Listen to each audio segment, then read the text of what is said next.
Purdy.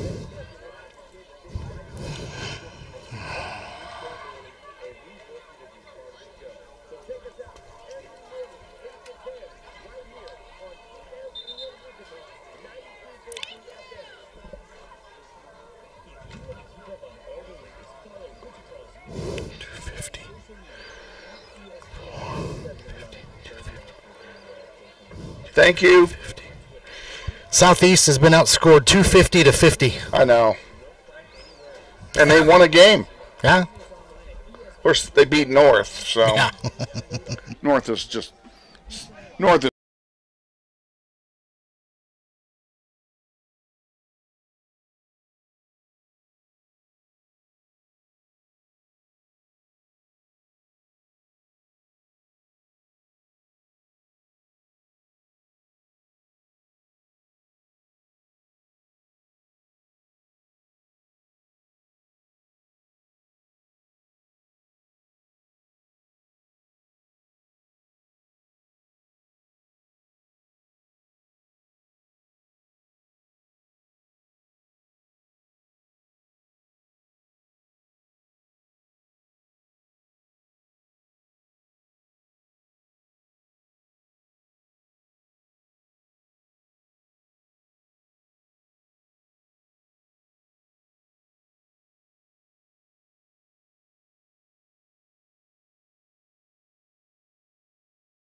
Where tonight, ESPN Wichita 92.3 is excited to bring you Northwest Grizzly football. Tonight from Southeast, it's the Grizzlies of Northwest taking on the Southeast Golden Buffaloes. Hello, everybody. My name is Steve Strain, along with Kevin Arkin. Welcome into a gorgeous night of football and game number 6 of the season. It has the Grizzlies coming in with an overall record of 3 wins and 2 losses, while Southeast, a struggling bunch, they are 1-4 on the year. The Grizzlies are coming off of an impressive victory over Campus last week at home, 55-28, a game that saw the Grizzlies jump out to a quick 7-0 lead. Campus, though, answered very quickly, but then it was pretty much Grizzlies all after that, and Northwest ends up winning that one by 27 points over Campus. And for the first time this season after last week's win, Northwest got above the 500 mark at, again, 3-2 on the season. It's a Southeast team that has a beautiful new stadium, and we're really enjoying their nice new press box, a great vantage point, brand spanking new, but the program itself is down right now. They're at 1-4 on the season, and that one win of the season was in week 1 against North, 28-6, but they've not only gotten beaten the next 4 weeks since, but they've gotten beaten badly. In fact, the total score this season is opponents 250, and Southeast 50. Well, that's the margin this season. So they are minus 200 on the scoreboard overall this season are the Golden Buffalo, although they are under the direction of a brand new head coach, Marcus Bagley, who is trying to get this thing turned around, and it's 1 year in the books, or at least almost. So these things don't change overnight, and we'll see what happens to the Southeast program over time, which it does take again to turn things around. But right now, they are young, inexperienced, and 1-4 on the season. Well, this is our HTO pregame show. Welcome in, everybody. Glad you've joined us for a Friday night of football on a glorious night, by the way, weather-wise. And speaking of HTO, our friends over there wanted to let you know that they are not open right now because of the boiled water limitations that they're faced with, as are everybody, all restaurants and what have you in town. So HTO not open tonight. We would normally encourage you to stop by, grab your favorite flavored tea, but stay tuned to their Facebook page where they'll keep you abreast on their situation. HTO, though, does sponsor our pregame show, and we thank them for that. Well, Kevin Arkin, the Grizzlies did get a good test last week defensively, facing that triple option of campus that at time gave the Grizzlies some challenges, but this offense scores so many points night in and night out, just about save the Capon game, that you really have to put together a lot of points on a night to beat this Northwest team. And last week, it would have taken 56 to beat the Grizzlies. Absolutely. The Grizzlies offense is on such a roll now. This point in the season, they've had all the game reps they need to really get themselves built up.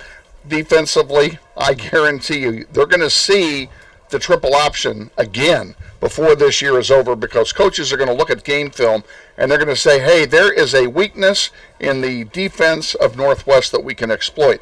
And quite frankly, the weakness is that they've not been exposed to it, and they haven't had a chance to play against it before. The weakness of their offense had been, I would say, their passing game, and you know, you and I both were in agreement that that's probably a lot, or lack thereof, what cost them against Capon, because if you can stop the run somehow, and Capon did a pretty good job of that, the passing game at that point in time in the season just wasn't enough of the threat.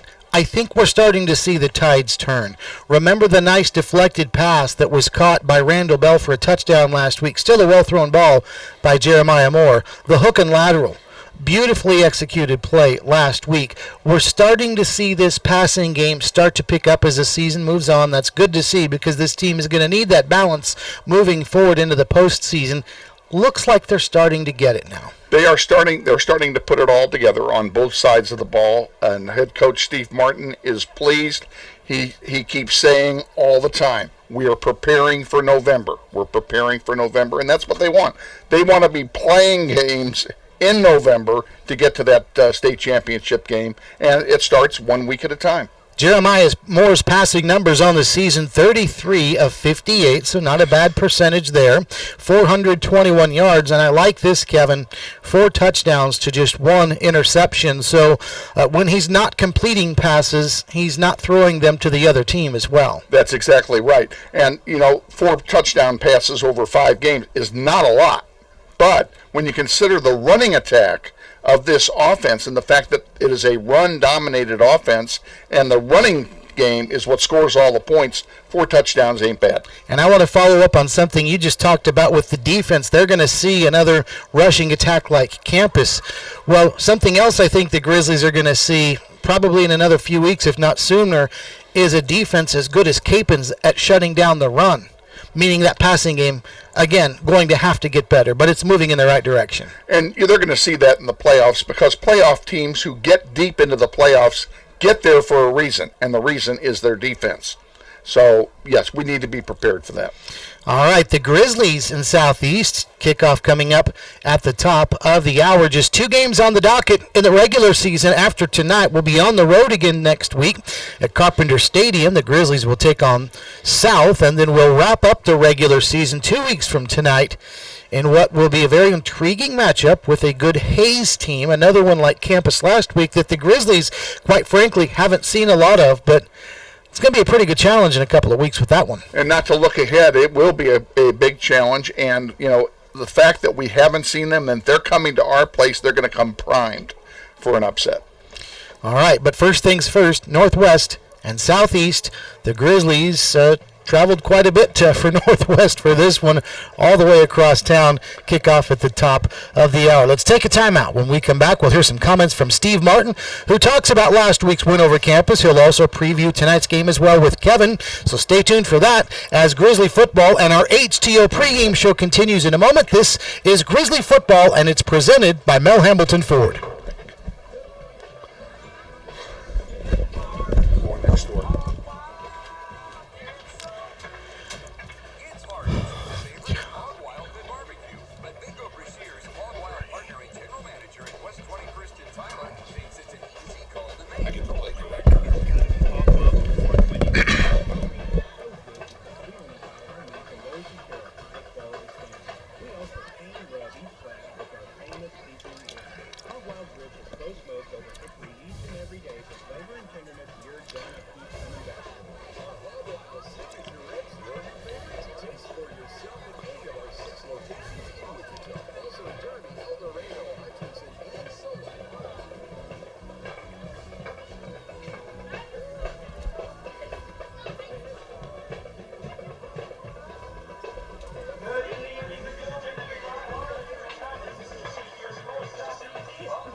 The HTO pregame show continues with our weekly interview segment with head coach Steve Martin, brought to you each and every week by Hog Wild Barbecue at 21st and Tyler.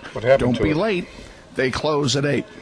Coach, congratulations on another win last week against the Campus Colts. First time we've seen them in a long, long time. Yeah, absolutely. We're just, getting to that point where, we're in October now, and now you're looking to get people healthy, and you're looking to get some momentum before you head into a playoff time. So, it's big. Anytime you come out with a win, it's a plus. But, we're looking to do some things. And, we had some questions that we needed answered on offense, and I thought we performed well offensively last week. The first 7 drives were touchdowns.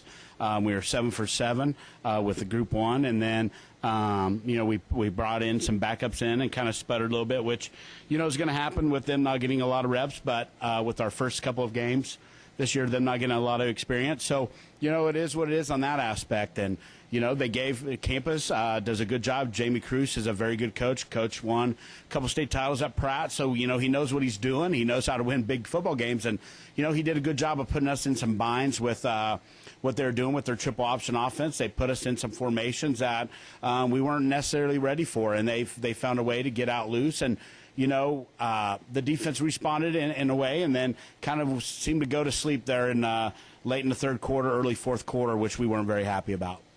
The triple option offense that they ran, you mentioned not having seen it before. That's kind of a good learning experience for the future, because surely someone between now and the end of the season is going to throw that against you again.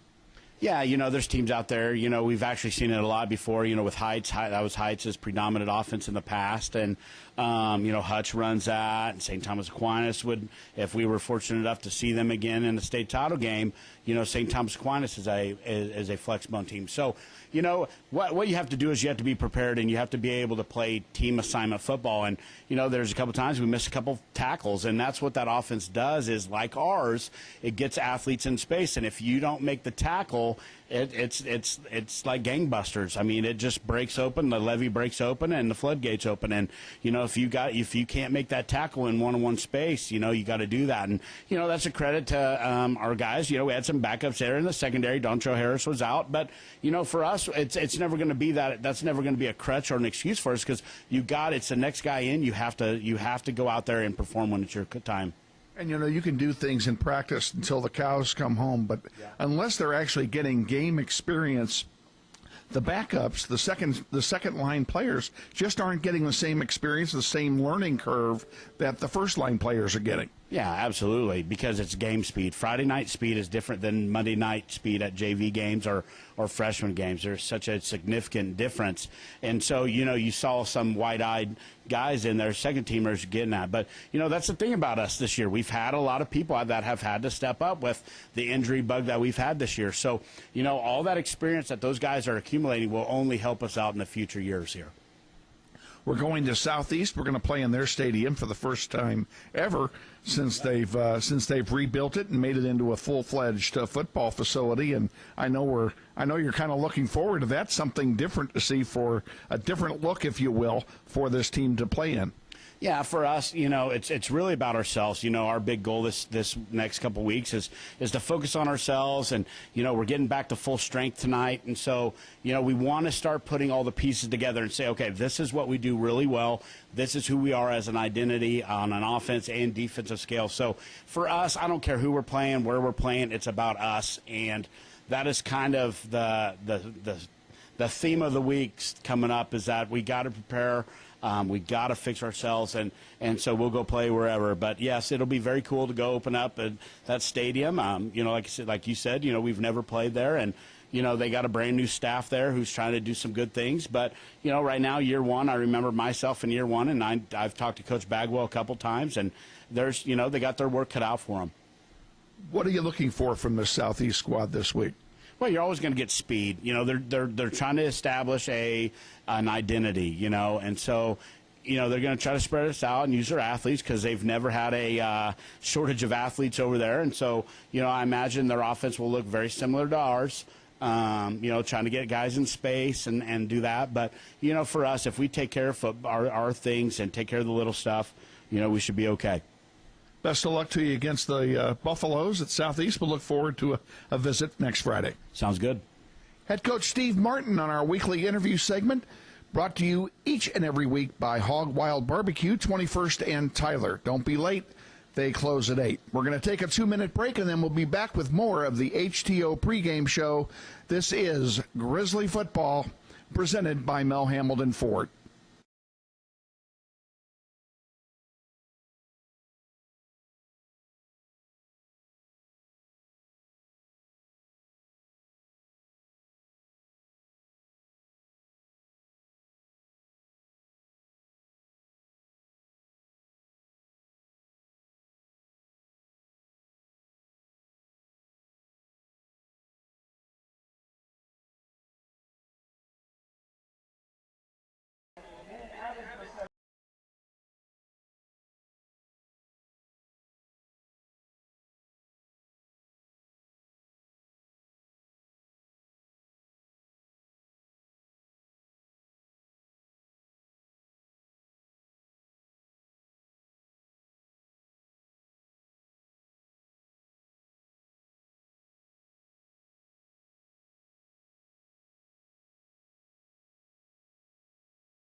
So this time, I got all the way through it. I got it done. I got it right the first time. And as soon as I hit the, cut the recording, Martin just broke up. You got it the first time. I wish I would have seen that. That was a good laugh. Do you still have that on tape? Do you still have it on tape? Thank you. Do you still have it on tape? I have the original. Yeah. It'd be fun to watch. I'll cut it and send it to you. Steve's funny.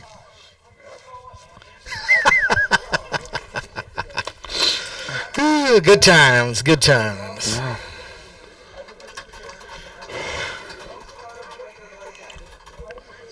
Okay, we only have 11 minutes to kick off. Are we going to have enough time to get everything in you need to get in? Welcome back to Southeast High School. Thanks to Hog Wild for sponsoring our time with head coach Steve Martin. This is your HTO pregame show. HTO right in front of the Northwest campus, closed right now due to the boiled water order by the folks in the health department. So no HTO open right now, but once they do, stop by and grab your favorite flavored tea, 25 flavors of sweet and unsweet tea. All right, it's time now for our starting lineups tonight's game. And tonight's starting lineups brought to you by Pizza Ranch at the corner of 21st and Tyler, where you can get the country's best chicken on the buffet or delivered right to your door. Pizza Ranch sponsors your Grizzly starting lineups and Southeast as well. Here's the Northwest starting lineup. The tackles are Jacob Lamb and James Gilbertson. Lamb 6'3", 250. He's a junior on the left side. Gilbertson on the right, 6'4", 255. He's a senior. Kevon Stallings and Alex Herrera are the guards. Stallings 6'3", 265 and a senior on the left side. Herrera 6'2", 280 and a junior on the right. The center is sophomore Nathan Davis, 6 feet 255. The receivers, Trenton Salisbury, Randall Bell, and Michael Lopez might be back in the lineup tonight. He is back Good tonight. to see. 9 catches, 120 yards for the sophomore, the speedy sophomore. So he's been out since, the Capon game. After that, he back in action tonight, though. Randall Bell, 6 feet 180. He's a senior. Trenton Salisbury, 5'11", 175 pounds.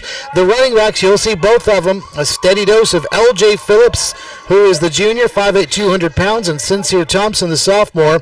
Both of them now have combined for almost 1,500 yards on the season. That's ridiculous. 5 games through. The quarterback, of course, Jeremiah Moore, 5'8", 195. He's a senior. And there is your Grizzlies starting offensive unit. Now here's Kevin with the Southeast defense. Okay, the defense for the Golden Buffaloes come in at 1-4. They're playing a 4-man front, and the 2 ends are Trinell Davis, a senior, and Tayton Edenfield, a junior. The 2 tackles are Trexton Johnson and Elijah Gentry. Johnson a senior, and Gentry is a junior. 3 linebackers, Demarius Nolan, a junior, Joaquin Padilla, a junior, and Cervante Williams, a sophomore at strong linebacker. Your cornerbacks, Carlos Porter, who is a junior on one side, Chris Atkinson, a junior, on the other side. At safety, Xavion Evans, a senior, and Jalen Booker is a junior, and that's the defense for the Golden Buffaloes. All right, thank you very much, Kevin. We like to point out we do like to give the weights of these players, but Southeast does not provide you with any of that information on their rosters, just their classification, so that's as much as we have.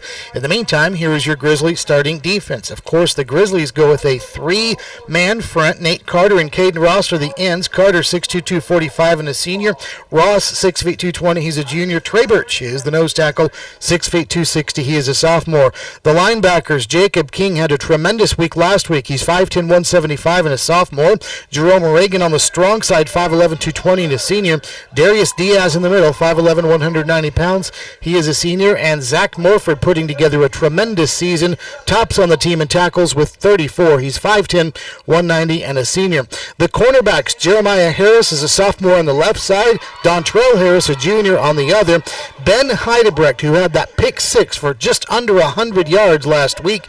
He is the free safety. Wise move by Mark Marinelli and Steve Martin to move him there. That sure paid dividends last week. The strong safety, Derek Robinson, who is 6th on the team in tackles with 20. He's 5'10", 165, and a senior. And now with the offense that Grizzly defensive unit will see, here's Kevin for Southeast. Okay, we'll take the front line first. At center, Elliot Merton is a sophomore. Again, we don't have the weights on these gentlemen either. The left tackle, Easton Sears, a sophomore. Trinell Davis at right tackle, he's a senior. The two guards, left side, Joaquin Padilla, who's playing both ways. Malachi Williams, a sophomore, is the right guard for the Buffs.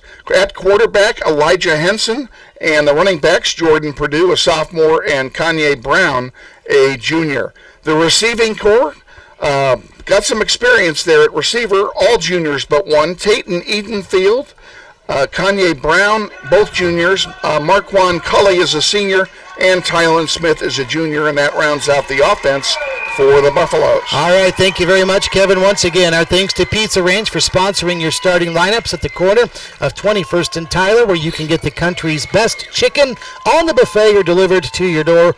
Pizza Ranch brings you your starting lineups, so if you're at home listening to the game, dial up Pizza Ranch and have some of that wonderful chicken that they have delivered right to your door. The Grizzlies in Southeast. Kickoff coming up next. This is Grizzly football presented by Mel Hambleton Ford.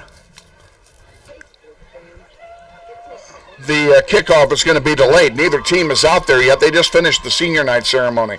So it's going to be delayed. No, we'll be all right. We can get in all of our sold stuff with a little breathing room this time, so that'll be fine. We're okay. Tell you what, though. Do this. If we wrap up all that stuff and we're still not ready, can you have another break handy?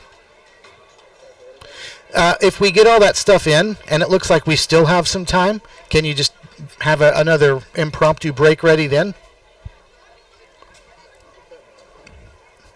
I was saying if we come back and get all the stuff in that we need to, all of our sold mentions, and it's still a little bit of time to kick off, can I just throw to a break then?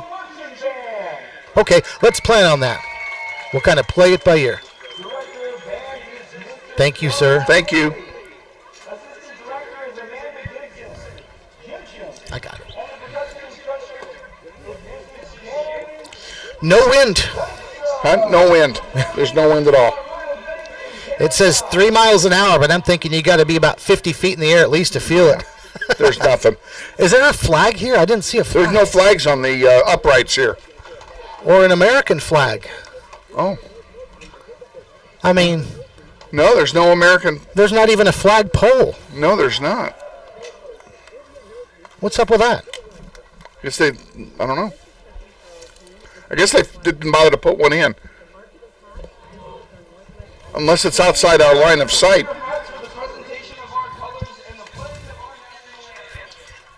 I mean, what are you supposed to face?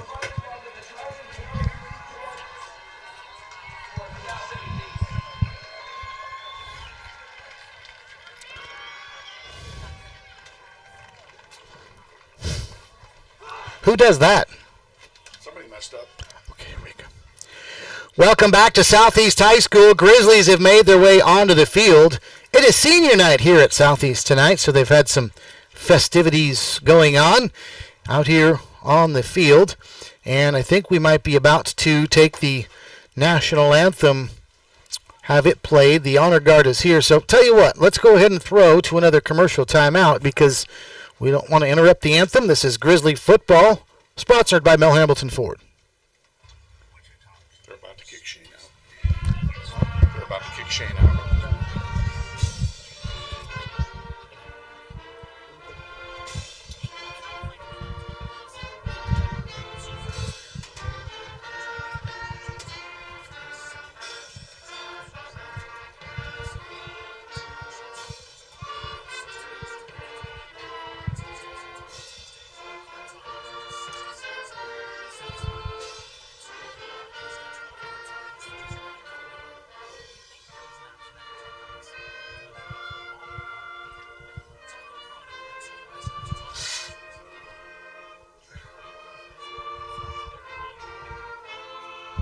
Thank you for rolling with that, Michael.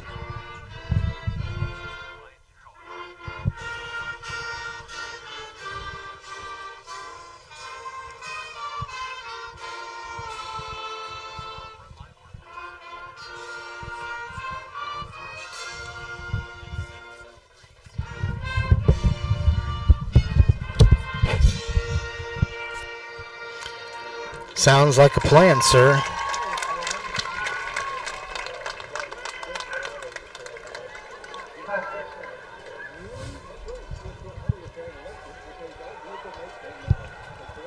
Can you go find out who the quarterback is for Southeast? Can you go ask who the quarterback is for Southeast? Thank you. Welcome to tonight's matchup between the Northwest Grizzlies and your Southeast High Golden Buffaloes. Welcome back to Southeast High School. On a glorious night for football, as I mentioned, it's, mid-October, but it feels like mid-August with this temperature right now.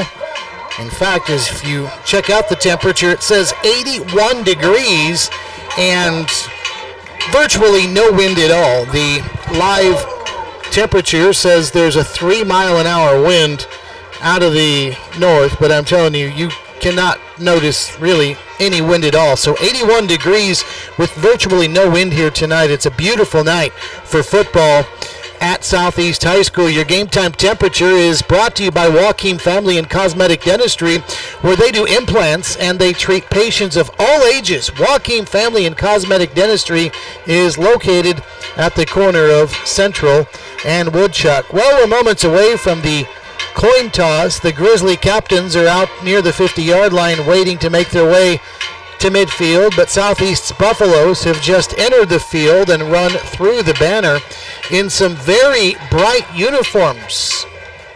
Southeast has gold jerseys, gold pants with gold helmets, and a little black trim, black numbers, black stripes down the sides of their pants, and a black buffalo on the helmet, but it's a very bright gold with some black for Southeast, while the Grizzlies are in their road whites with blue pants, blue numbers, blue and gold helmets as well, and those are your uniforms for tonight's game. All right, it's time now for your keys to tonight's contest. They are brought to you by Central Auto Repair and Electric, where you can leave your keys with them while they give you a ride to work. Central Auto Repair and Electric at 975 Northwest Street. And now with tonight's keys, here's Kevin. And for Southeast, this may sound like a broken record, but they've got to contain the Northwest running game, and especially L.J. Phillips. They've got to hold him to under 100 yards to have a chance. The other thing for them is ball possession. Their offense needs to keep the ball for long, slow, time-consuming drives to keep the ball away from Jeremiah Moore. And that's exactly what Campus tried last week, and at times they were pretty successful at it. All right, thank you, Kevin. Your keys to the game again brought to you by Central Auto Repair and Electric, where you can leave your keys with them while they give you a ride to work. 975 Northwest Street. All right, here's your coin toss now. Captains are out in midfield. Let's see if we can listen in. We'll test out the sound equipment here at the new Southeast Stadium.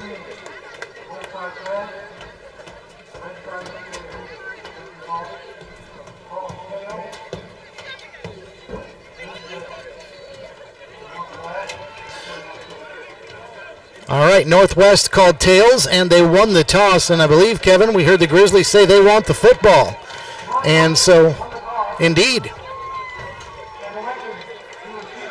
they are indeed taking the football, same as last week, Steve, when they took the football and then took it 3 plays later, they're in the end zone. Steve Martin just deferred all last season, but we've seen him accept the football first multiple times this season. Your opening coin toss brought to you by Phil's Coins. Get the best price on gold, silver, and bullion. Venture Automotive Group, now open at our new location just east of Central and Mays. We've got our crowd mic here, and the band is right in They're front of literally directly in front of our crowd mic. Not sure how effective the old crowd mic will be tonight. We might have to turn it off. Put it in the kibosh. Yeah. That's right. I can always lean out the window when the referees are talking. I have no problem with that. We'll figure. If you hear a loud tuba all of a sudden, that's, in fact, there's one right in front of us. Yes, we could turn down our crowd mic. It's still going to be picked up in hours. Yeah, so exactly. This could be an issue. All right, here we go. We're about ready to go. Your opening kickoff brought to you by Jensen Chiropractic, just down from Ziggy's Pizza, across from Northwest High School. Susan Jensen at Jensen Chiropractic does all sports physicals for just $20. So stop by and see Jensen Chiropractic. sponsors of Grizzly football. Michael Lopez, good to see him back in the lineup for the Grizzlies tonight. He is back deep to receive this kick, and again, it's been a while for Michael after an injury. Janya Mejia Matute is the kicker for Southeast. He meets the football, and it drops dead at about the 30-yard line, spun forward a little bit. One of the Grizzlies had to fall on that one. One of the upmen, in fact, it was L.J. Phillips who fell on it at the 30. And it's a good thing he fell on it. There were two yellow jerseys right next to him when he landed on the ball. So here we go, Grizzlies from our right to left to start the game. 70 yards away from the Stroud's end zone in their road whites with blue pants, blue and gold helmets. Jeremiah Moore is out there for Northwest Engineering, an offense that averages 512.8 yards per contest. 1st and 10, and on a toss to the backfield, the ball is on the turf. It's bouncing around. It's still bouncing around. A bad lateral pass. Northwest falls on it, and it was one of the offensive linemen that did. Boy, that could have been fatal for Northwest right out of the gate. James Gilbertson fell on that football, though. Very alert. Thank you very much. Very alert Gilbertson saved a turnover deep in their own end. That was a loss of 14 yards on a toss right as Gilbertson fell on the football. So it's 2nd down and 24 for the Grizzlies from their own 16-yard line. Moore, shotgun, back, throws, fade, down the sideline, overthrown. Into double coverage, that one was thrown. Takari Brown was the intended receiver, and not the way Steve Martin scripted these first two plays. Just as well that the ball was overthrown because that was well defended. So 3rd down for the Grizzlies and 24. And to make matters worse, Kevin, you don't have the down and distance on the scoreboard. They've got a few bugs to work out here at Southeast. Jeremiah Moore is going to run his own read on 3rd and 24. Around the right side, he's got some room. Boy, a nice gain across the 30, 35, all the way out near the 40-yard line. He needed the 40, and he's 1 yard shy. He picked up 23 yards on 3rd and 24. How about that? And I'll bet you they go for it. Absolutely. They're out near the 40, so Steve Martin says, yes, let's go for it. 4th and a yard from the 39-yard line of the Grizzlies. Moore, shotgun, handoff, Phillips up the middle. LJ's got room. LJ breaks a tackle. LJ is in Southeast territory. LJ at the 40. LJ at the 30, 20, tripped up inside the 10, all the way down at the 4-yard line. LJ Phillips up the chute for a big gain. It's 1st and goal. Over 50 yards on that one run by LJ Phillips, and they quickly go to the line. 1st and goal from the 3, handoff Phillips again, dancing in easy, touchdown Grizzlies. It was too easy, right in behind center. It's 6-0, Northwest with the lead. And again, a 3-play drive to open the game for the Grizzlies, and 6 points. Boy, and the first 2 plays were just ominous for Northwest. The fumble on the snap and the 4 plays. Excuse me. That's all right. I wasn't going to say anything. I'm honest. Braden Saunders' extra point is bobbled on the snap by Jeremiah Moore, and Southeast falls on it. So some miscues early for the Grizzlies, but they do get a 4-play touchdown drive out of it. We'll take a timeout. 10:59 to go first quarter. Northwest 6, Southeast nothing. This is Grizzly football presented by Mel Hambleton Ford. I'm not exactly sure what this means. They don't know who the quarterback is over there either. They said the rosters are all messed up because they switched uniform numbers around to accommodate sizes. So we're going to have to look and see who's under center and assume that that's this person. That's all we can do. Sorry.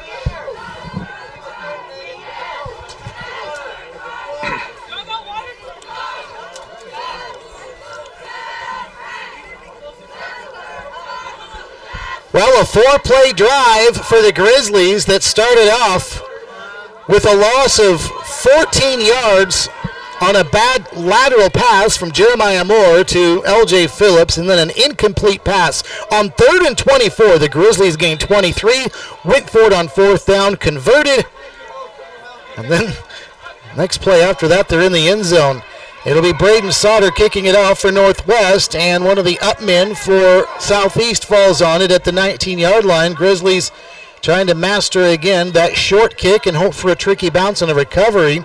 And it was Chris Atkinson that fell on the football for Southeast inside their own 20-yard line. Similar play to the kickoff that Southeast gave to us where the ball bounced around. So here comes the Southeast offense. Again, this is an offense that's only scored 50 points this season. Last week, Southeast was held to 20 points by Capon.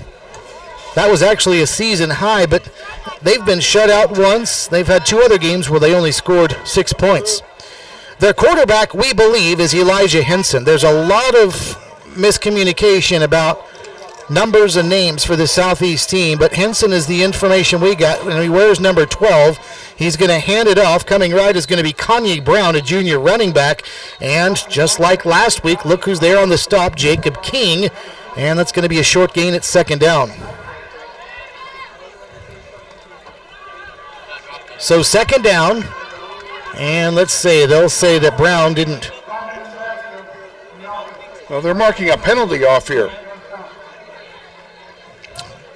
Think it was illegal formation, but they're moving it back 5 yards, so the Grizzlies take that penalty, so wipe away the no gain on the carry anyway. It's 1st and 15. Ball sitting at the 13-yard line of Southeast. Golden Buffalo from our left to right. Again, gold jerseys, gold pants, gold helmets with black numbers. Once it gets dark, Kevin, they may still be able to be seen, those uniforms. I was going to say my compliments to their tailor for making a uniform so we can read. All right, 1st and 15, Southeast. Out of the shotgun is going to be Elijah Henson. There's movement on the line. Was it a false start, or were the Grizzlies guilty of a neutral zone?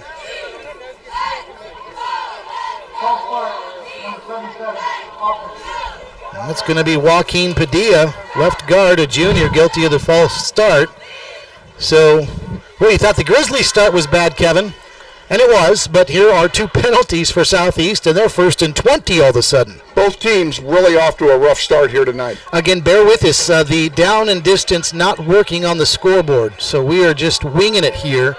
But it is 1st and 20, we know that, for Southeast. Our accuracy rating on judging the distance for the first down, 100%. That's right. But it's early. All right, 6-0. Northwest with a lead. 1st and 20 for Southeast. Elijah Henson's out of the shotgun. He's going to send out 4 receivers, 2 to each side. He's got the shotgun snap, and he's back. Throws a rainbow pass down the near side, and it's well overthrown and incomplete. Intended for Tayton Edenfield down there on the near side, but Kevin, he had 2 defensive backs draped all over it, including Derek Robinson. The rush on the quarterback is what caused the bad pass. He basically just unloaded it to save himself a safety. That one might have brought rain. He lobbed it up there so high. So incomplete pass, 2nd down and 20 for Southeast from their own 8-yard line. 10.5 to go first quarter. Northwest leading 6-0. The Grizzlies with a quick 4-play touchdown drive capped off by L.J. Phillips and a 3-yard touchdown run. He set it up with a run of about 50 yards previous to that. Out of the shotgun, Elijah Henson, 4 receivers. He's going to hand it off to his tailback, who's dropped right at the 9-yard line. Jerome Reagan was there in a heartbeat, and he brought down the tailback for Southeast. That was Joaquin Padilla, and that will now bring up 3rd down and long. Reagan didn't even have to move. The runner literally ran to him, and all he had to do was reach his arms out and pull him down. Jerome Reagan, big week last week. He was injured in the Carroll game, sat out for a couple of weeks, but has slowly but surely worked his way back into making his presence felt at his linebacker position. We'll see if the defense is able to pin their ears back here on 3rd down and about 20 for Southeast inside their own 10-yard line. Henson out of the shotgun, running back to his right. 3 receivers, slots on the right. Henson back scrambling, throws across the middle. He's got a man who breaks free. That's Marquand Coley at the 40, makes a move at the 50. He's into Grizzly territory. Coley at the 30, 20, 10, 5, touchdown. 91 yards on 3rd and 19. Ouch. Coach Marinelli is going to be upset about that one. Somebody missed an assignment somewhere in the secondary. And don't take anything away from that guy's speed. He turned on the jets once he got behind everybody. Well, and Elijah Henson was also under duress, and he threw a strike right across the middle. And how about the move by Coley after he caught that pass out near the 40-yard line? He danced, I think he was Ben Heidebrecht, out of his socks. He did. He left him just standing wide. And then won a foot race to the end zone for a touchdown. And if the extra point is good, it's blocked. And it was not. I was going to say the Grizzlies would be trailing to Southeast, but it was blocked. So 9:15 to go first quarter. Grizzlies 6, Southeast 6. This is Grizzly football presented by Mel Hamilton Ford. Band. Oh. Wow. Of all places. Wow, that was some play. Yeah.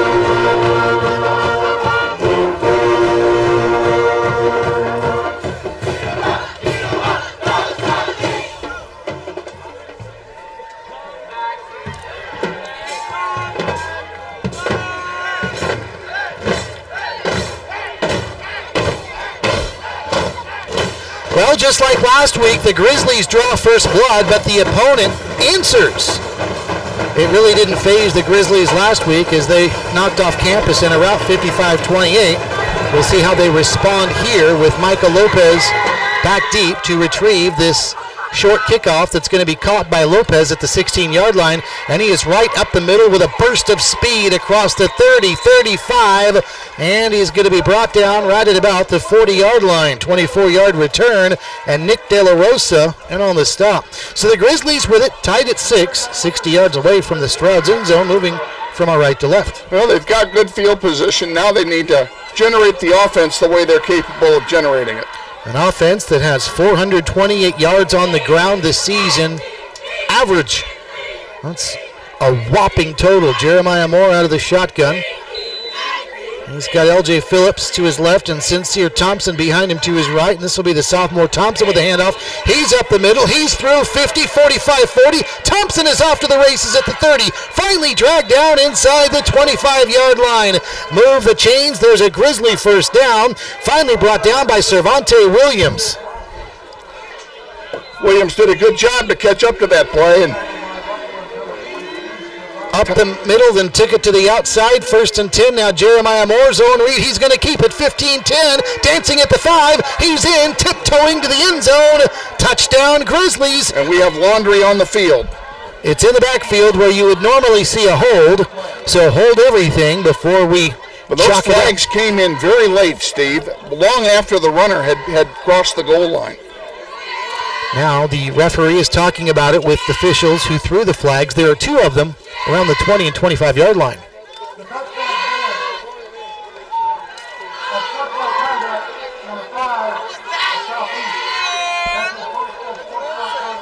So after the scoring play, an unsportsmanlike conduct penalty on Southeast, that'll give the Grizzlies some advantage on the kickoff. And that's Anthony Verge, a senior who lost his cool apparently after the touchdown.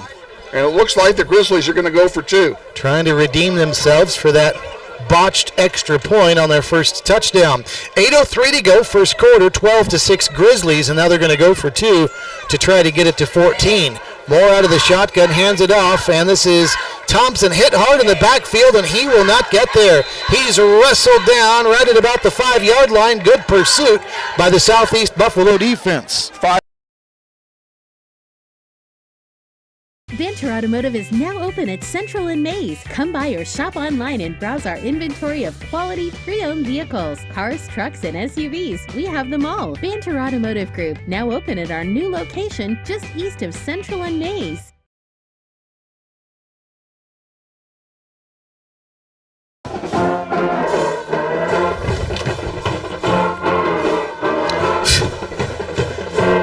I feel like we're at Capon.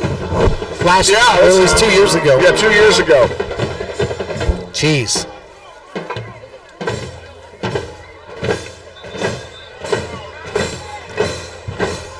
Well, the Grizzlies have done it again. A very short scoring drive. Just a couple of plays. This one went 60 yards.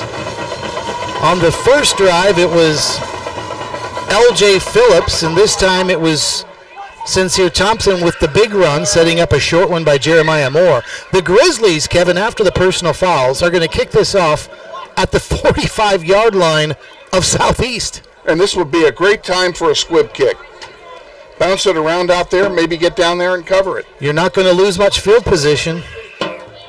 So we'll see what Sauter does. Teed up at the southeast 45 for the kickoff, and he will do exactly that little squib, and it's fallen on by one of the front linemen for Southeast on the return team, and not much of a return. It was fallen on by Jacqueline Pitts, and it'll be 1st and 10 for Southeast. That almost looked like an onside kick attempt. Yeah, really did.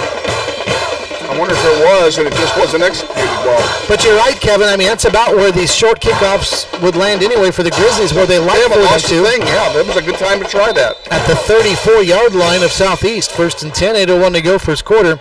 12-6 Northwest with the lead. 1st and 10 for the Southeast Golden Buffalo. From our left to right they go. Elijah Henson is the quarterback, and he's out of the shotgun. 3 receivers, slots on the near side. And Henson's got the shotgun snap. Zone read. He's going to tuck it under and run it himself. Being chased from behind, and the ball's knocked down. It's knocked down on the turf and fallen on initially by Darius Diaz. Then Zach Morford is there to pick it up. It was Jacob King that jarred it loose, and finally Morford falls on it, and the Grizzly defense gets a turnover, and they've got the football right back. And they're in great field position for another 3-play drive. That is the 6th fumble recovery by the defense this season. Northwest in the turnover department now +2 after that fumble recovery, and they've got it in good shape here, as Kevin said. 43 yards away from the Stroud's end zone. 12-6, Northwest with the lead. Jeremiah Moore's out of the shotgun. Play action fake, back, deep drop. Now he's flushed out, rolling to the left, and down he goes. Oh, well defended that time by Southeast Trinell Davis. Davis on the stop as he got in there in a hurry and brought down Jeremiah Moore. That's not easy to do. It's not easy to do, and he came in untouched, so somebody missed a blocking assignment. That's going to be a loss of about 8 yards on the play. So 2nd down and 18 Grizzlies. Now they're in minus territory at their own 48-yard line. Pistol formation this time. Moore's got a running back behind him. That's Phillips, who takes the toss, and he's got the ball. He's back into Southeast territory. LJ a stiff arm at the 40 of Southeast, down near the 35, and inside of it he goes, close to 1st down yardage. In fact, I think he picked it up. He did. They are moving the sticks. This is like a service academy offense, Kevin. When they're in long yardage situation, they just run the ball anyway. They don't care, because it works like that for a big game. Do it. Handoff here, Sincere Thompson through the middle, now bursts out to the right side. Nope, it's Phillips, inside the 25, spinning his way to the 20. This will move the chains again. Another Grizzly 1st down. The reason that they're able to run with such reckless abandon is the offensive line in front of them is blowing holes open and just blowing the defensive line off the ball. Yeah, those Grizzly offensive linemen deserve some credit. There's been a timeout called, so we'll keep it right here, Kevin. Exactly 7 minutes to go here in the first quarter. It's 12-6. Southeast has the lead, and let's give those offensive linemen some credit. James Gilbertson, Alex Herrera, Nathan Davis, Kevon Stallings, Jacob Lamb. When you have an offense that runs like this, you've got a whale of a line, and this is a good time to give them some credit. It is. They need all the kudos you can give them.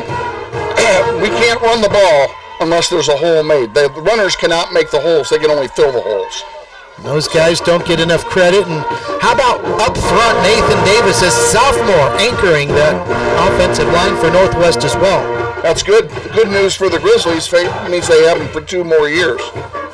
Sincere Thompson also in the backfield, of course, also only a sophomore. All right, back to the action now. 1st and 10 Grizzlies, 20 yards away from the Stroud's end zone. Northwest leading by the score of 12-6, and right after the turnover, they're looking to cash that in. Hey, don't forget our friend Jose Garcia at the 21st Avenue Barber Shop will give you a $10 haircut. Just mentioned you heard about him through Grizzly Radio. $10 haircuts at the 21st Avenue Barber Shop. Jose Garcia. Ask for Jose. He'll take good care of you. He's a Grizzly alum and loves him some Grizzly football. 1st and 10 Grizzlies from the 20 of Southeast. Jeremiah Moore, shotgun, back, throws to the near side. Passes caught. Lopez makes a move at the 15, to the 10, to the 5. Hit hard at the goal line, but he's in. Touchdown Grizzlies, I believe. There's not been a signal yet, or has there? Indeed it is. Touchdown Northwest. Michael Lopez in motion on that play, and the defense did not mark him at all. Nobody went with him, so he had a wide open field, not only to catch the ball, but to run it to the end zone. His back was facing the goal line too, Kevin. When he turned around, he made a nifty little move to shake free of an oncoming defender, and then dashed his way to the end zone, took a pretty good lick, but fell in and just crossed for a score. Now the Grizzlies to go for two again. Jeremiah Moore, shotgun, handed off Thompson, and this time Sincere will find the end zone for the 2-point conversion, and the Grizzlies finally convert. We'll take a timeout. 6:51 to go first quarter. Northwest 20 and Southeast 6. This is Grizzly football presented by Mel Hamilton Ford. 3 possessions, 3 touchdowns, and no long drives. No. So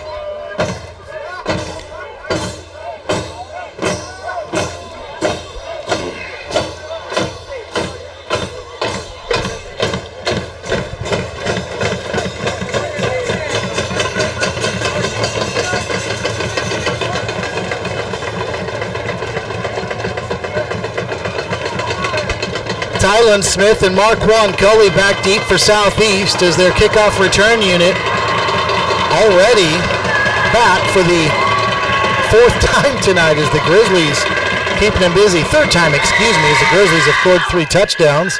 And over on the near side, Sauter's kick is going to be caught. And this is going to be Tylen Smith, and he breaks through across the 25, 30, 35, still on his feet all the way out near the 40. So a pretty good return that time as the Grizzlies finally kick one deep, and they pay the price as the return is brought out. Randall Bell in on the stop for Northwest. along with Jeremiah Harris. So it's 1st and 10 Southeast, moving from our left to right. Your Southeast first downs tonight brought to you by Chance Transmissions. Our thanks to Chance Transmissions for sponsoring Grizzly football. Dave and the folks, supporters of all area high school football teams at 6325 South Seneca.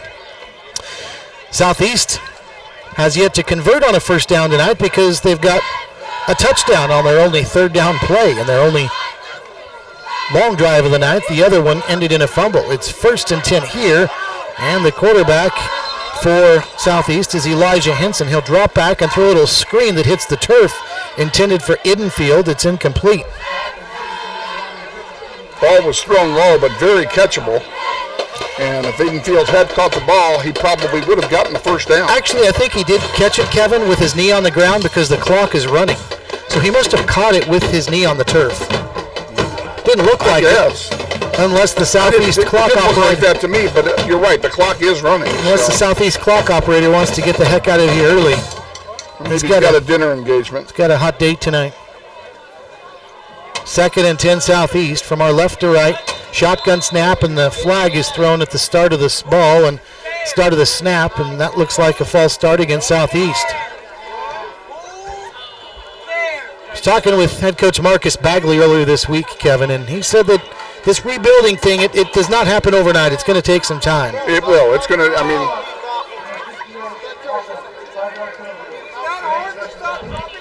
when you're building a program and you're starting from the ground up, literally from the ground up. This stadium was from the ground up. Yeah. Because where we are was not here a year ago.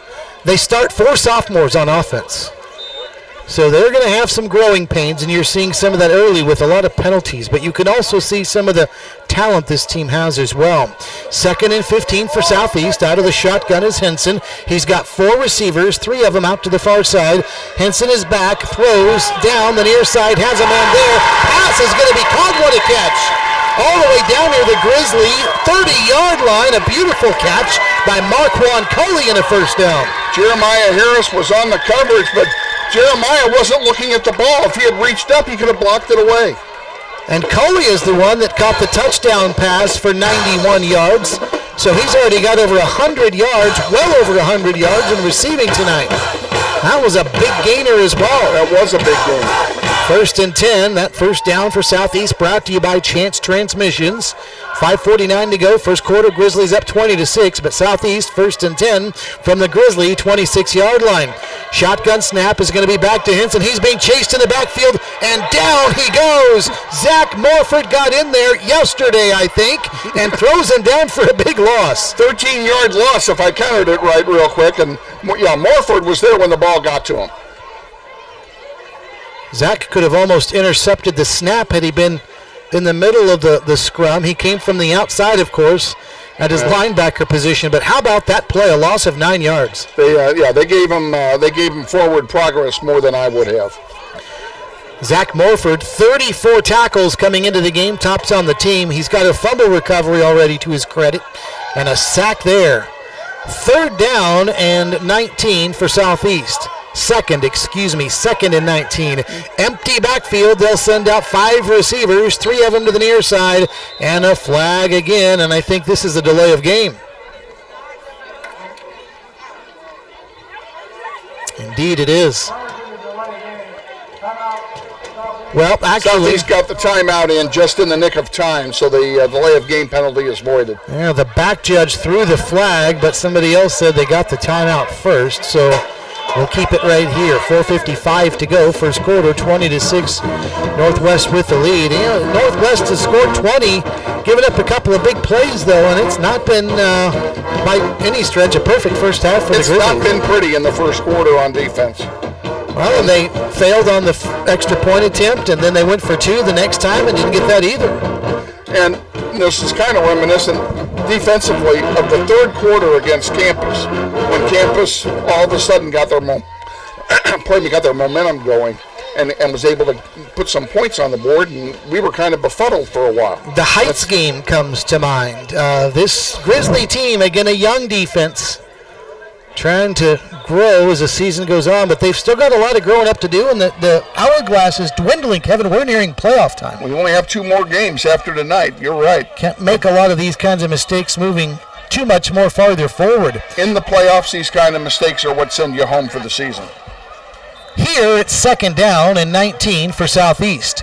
From our left to right they go with the Grizzly 35-yard line. Shotgun formation. Henson's got the snap back, lobs one high and deep down the near side, and this one is going to be incomplete. He was looking again for Cully, his favorite receiver, and that one incomplete. That one brought rain down with it. He threw it so high and so wobbly.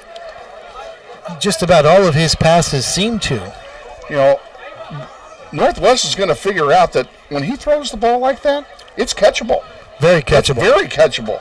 They're going to go after the ball instead of going instead of going after the receivers. Yeah, those are some dangerous rainbow passes thrown by Elijah Henson, the quarterback for Southeast. 3rd down now for the Golden Buffalo, and 19 yards from the Grizzly 35-yard line. Pistol formation here.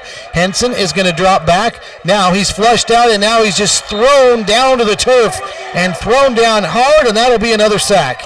And that's another 7-yard loss. Trey Birch is going to get credit for that one. Just slinging Henson down, and staying on his feet was Birch. 2 sacks on this drive, and now we'll see the punting unit for Southeast. So on to punt for the Golden Buffalo, Simon Nottingham, listed as a receiver, but he'll come on and handle punting duties for Southeast. The Grizzlies send back 2. Ben Heidebrecht is 1. And on the other side is Derek Robinson. They're at about their own 10-yard line. This will be Robinson inching his way up to the 13, moving right, nothing there. Comes back to the left and just cuts it right up the middle. And I think the 20-yard line will be about where forward progress is stopped. They'll say the 19. So a 6-yard return. 3:48 to go, first quarter. Grizzlies 20, Southeast 6. And Kevin, the clock is still running. I noticed. I was just going to say that. Why is the clock running? Is it possible that the coaches decided from the start of this game that they wanted to do that? If you'll excuse me a minute, I'm going to find out. I believe they can agree to do that, but it has been running nonstop, even when the ball is dead after an incomplete pass or here on a change of possession. The clock is continuing to run. It may be that the coaches decided beforehand this is how they wanted to go tonight. Jeremiah Moore out of the shotgun, toss near side. This is going to be Sincere Thompson, and Thompson is tripped up. Good tackle on the play in the open field by one of the Southeast defenders. And for the Golden Buffalo, that was Xavion Evans on the stop after a gain of only about 3. What you got, Kevin? Well, on the running clock, the clock operator acknowledged that it's his mistake, that we are not playing with a running clock intentionally. Wow. Well, you shouldn't have said anything. 2nd and 7, Grizzlies. Toss right side, L.J. Phillips. He is off to the races at the 40. Phillips at the 30. He's to the 20. 10, 5. He's to the house. L.J. Phillips, 77 yards. And the Grizzlies are in the end zone for the 4th time tonight. Nobody touched him. He burst through the line, cut up the right side, had two linebackers chasing him, and no one got near him. You know, we talked about how, unlike Julius Bolden, these running backs, Phillips and Thompson, are a little bit more with their strength. It seems like L.J. Phillips has gotten faster as the season's gone on. He's certainly improved, and how do you improve on that? But yes, he has gotten better. Now we have a little laundry on the turf here on the extra point. Grizzlies are going for 2 here to try to get back on track to 28 points, but first a flag. Kevon Stallings called for the false start. Now will Steve Martin still go for 2? It looks like he will. He doesn't like to leave those points out there. No, he doesn't, but the percentage play here, quite frankly, is to kick. Yeah, 2-point odds drop drastically after you go back 5 yards. Sauter is still on the sideline. So going for 2 of the Grizzlies, now back at the 8-yard line. Jeremiah Moore, shotgun. He's going to throws near side pass deflected and incomplete. And the Grizzlies have now not converted on 3 of their 4 point-after touchdown attempts. But with 2:41 to go in the first quarter, it's Northwest 26, Southeast 6. This is Grizzly football presented by Mel Hambleton Ford.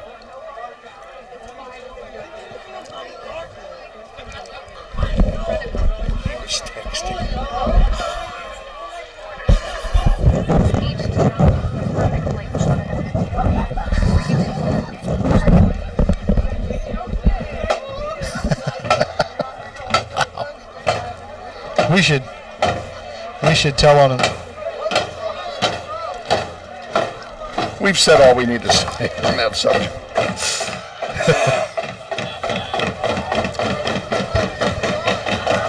(26-6) Grizzlies with the lead. 2:41 left in the first quarter when there should be about 5:41 left, but who's counting? As Braden Sauter has a high short kickoff, fair caught out at the 30-yard line. So the Grizzlies, in probably one of the most lackluster 20-point leads in a first quarter you'll ever see, based on some of the mistakes, and the clock is running again. Kevin, you said that the scorekeeper said, tap the window. Nah, it's okay. I mean, he's trying to prevent injury out here, shorten the game. I guess. Yeah, the clock is running. It shouldn't be. And I think they finally just caught it. The whistles have blown. 2:30, so 14 seconds just bled off, and he finally got busted. Yep, now he's changing it. The clock operator is in the next room to us, so we can see him through the side window here, and yeah, he's been caught twice. Don't text and drive. Don't text and keep score. We busted somebody. I tell you. We're having fun, folks. Yeah. What else can you do on a Friday night, huh? 1st and 10 Southeast. Elijah, the quarterback for Southeast, see you sends later. back, and down he goes again. Boy, he's going to see blue and white in his dreams. Jerome Reagan that time in the backfield. That's the 3rd sack in this quarter. So Reagan now, as the Grizzlies really spreading around their defensive tackles. We've called Reagan's name a couple times. Morford, Jacob King having a nice night. And that was a loss of 7 yards. So it'll be 2nd down now and 17 for Southeast. And once again, the Golden Buffaloes, Kevin, whether it's by penalty or sack, behind the chains. They are, and they're shooting themselves in the foot here. Not where you want to be. Shotgun formation. Henson is. He's got 2 men in the backfield. Little misdirection here. Rolls right and throws back to the left. And that one did not fool the Grizzlies at all.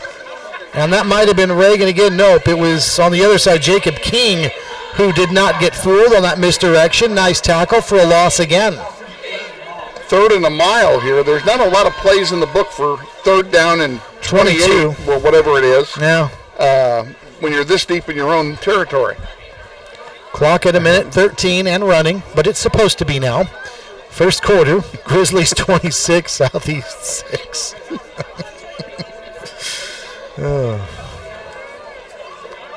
right, shotgun here for Henson. 4 receivers, no, 3 of them. Slots on the near side.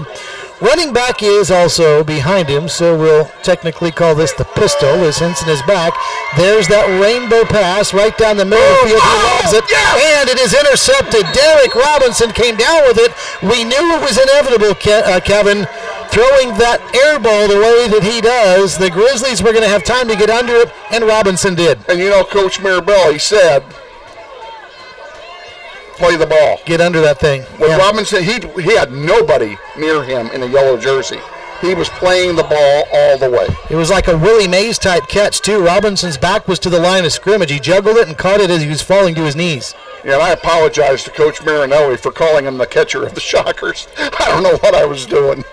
First and 10 Grizzlies, 55 yards away from the Stroud's end zone. Jeremiah Moore, play action fake, dumps it off to the right side. He's got his man, and that's going to be a run out to about the 45-yard line of Southeast. Takari Brown with it, and he picked up 11, just enough to move the chains. It's a Grizzly first down. Clock under half a minute left, first quarter. Grizzlies on the move up 26-6. Jeremiah Moore, zone read, fakes the handoff, keeps it, runs right. He's got another first down inside the 35, down near the 30, and a nice gain for Jeremiah. The Grizzlies have that ground game going again. Tavion Smith finally in on the stop, but not before a Grizzly first down. Grizzlies will try to get another snap off before the end of the first quarter. Looks like they will. First and 10 more. Play action fake. Deep drop. Deep throw. Down the middle. Man there. Brown overthrown and incomplete. As he just overshot Takari Brown. And Brown was well defended on that play. The safety was just right on top of him. It would have been a miracle catch even if the ball hadn't been on target. That'll take us to the end of the first quarter with a score, Northwest 26, Southeast 6. You're listening to Grizzly Football presented by Mel Hamilton Ford.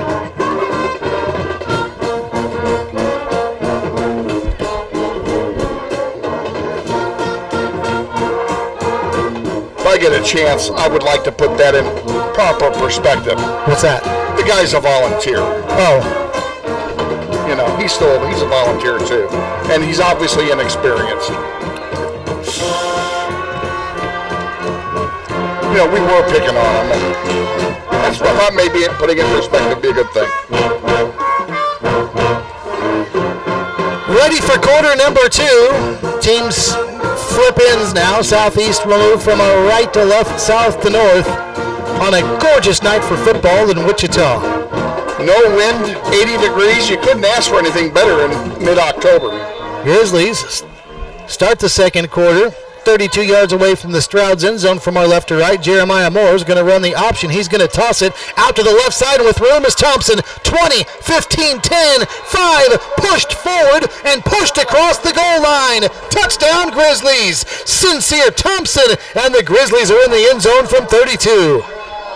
The Grizzlies are running with reckless abandon. The Southeast cannot stop anybody. 32-6, and Steve Martin has finally seen enough of the 2-point conversions. He's going to bring Braden Sauter on to attempt the extra point. And Jeremiah Moore is the holder here. He bobbled the snap on the first extra point, and it was missed. This one, though, right through and well executed. 11:53 second quarter. Grizzlies 33, Southeast 6. Kevin Arkin, let's keep it right here and take a moment to thank some of our fine sponsors who help bring you Grizzly football. They include Banter Automotive, who's at Central and Mays, the home of the $40 oil change. Thanks to Banter Automotive for bringing you Grizzly football. And don't forget, after the game, we'll have our Put It in the Bag Cleaners play of the game, brought to you by the Kansas Vacuum Center. Stop by and see Cliff at the Kansas Vacuum Center at 9330 West Central. If I had to pick a play now, I could probably pick 20. Yeah. This one may already be in the bag as we have the Grizzlies up by 27 points early second quarter, although another miscue here. Braden Sauter kicks it out of bounds. Kind of mistakes you don't want to see anybody making. No, and the kind that you can probably get away with tonight, but you can't a month from now. Right, exactly. You'll never get away with this a month from now. Southeast will start this drive from their own 35-yard line. From our right to left they go. Northwest 33 and Southeast 6. Let's see what the Southeast offense has drawn up here. Trailing by 27 points. Grizzlies will be at Carpenter Stadium to take on South next week. Same time, 6:30 pregame, 7 o'clock kick right here on ESPN Wichita.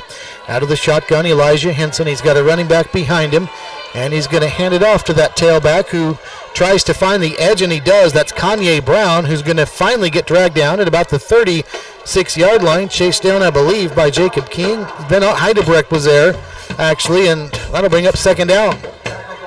Zach Morford actually forced that play outside. He didn't make the tackle, but he provided the impetus for Heidebrecht to be in position to make the tackle. So only a gain of a yard. Second down and 9 for Southeast. 11:20 to go, second quarter. Northwest leading 33-6. Southeast has not had a lot of plays tonight for positive yardage. The ones they've had have been a lot of yards, but they haven't had very many. We're going to give Kevin a homework assignment here in a moment. See if you can dig up a Holy War score. How about that? I'll see what I can do. Second and 9, Southeast from the 36-yard line of the Golden Buffalo. They move from our right to left.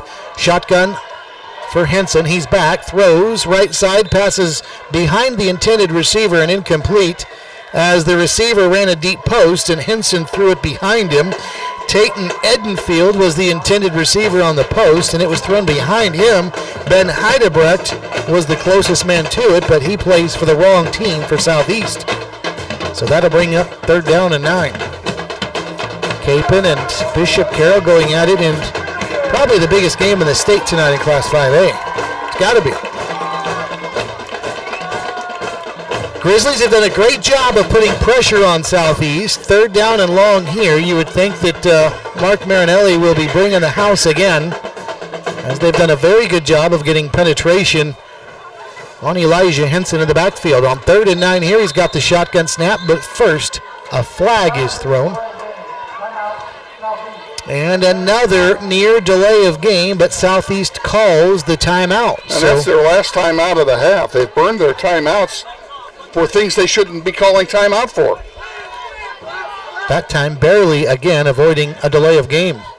Our thanks to Jensen Chiropractic for sponsoring Grizzly football. Susan Jensen sponsors our first and second half kickoffs, and she will do a sports physical for just $20. Jensen Chiropractic sponsoring Grizzly football this season. Phil's Coins sponsors our opening coin toss, 9344 West Central. For the best price on gold, silver, and bullion, Phil's Coins, 9344 West Central. All right, after the timeout, Grizzly defense back out onto the field. Here comes the Southeast offense breaking the huddle.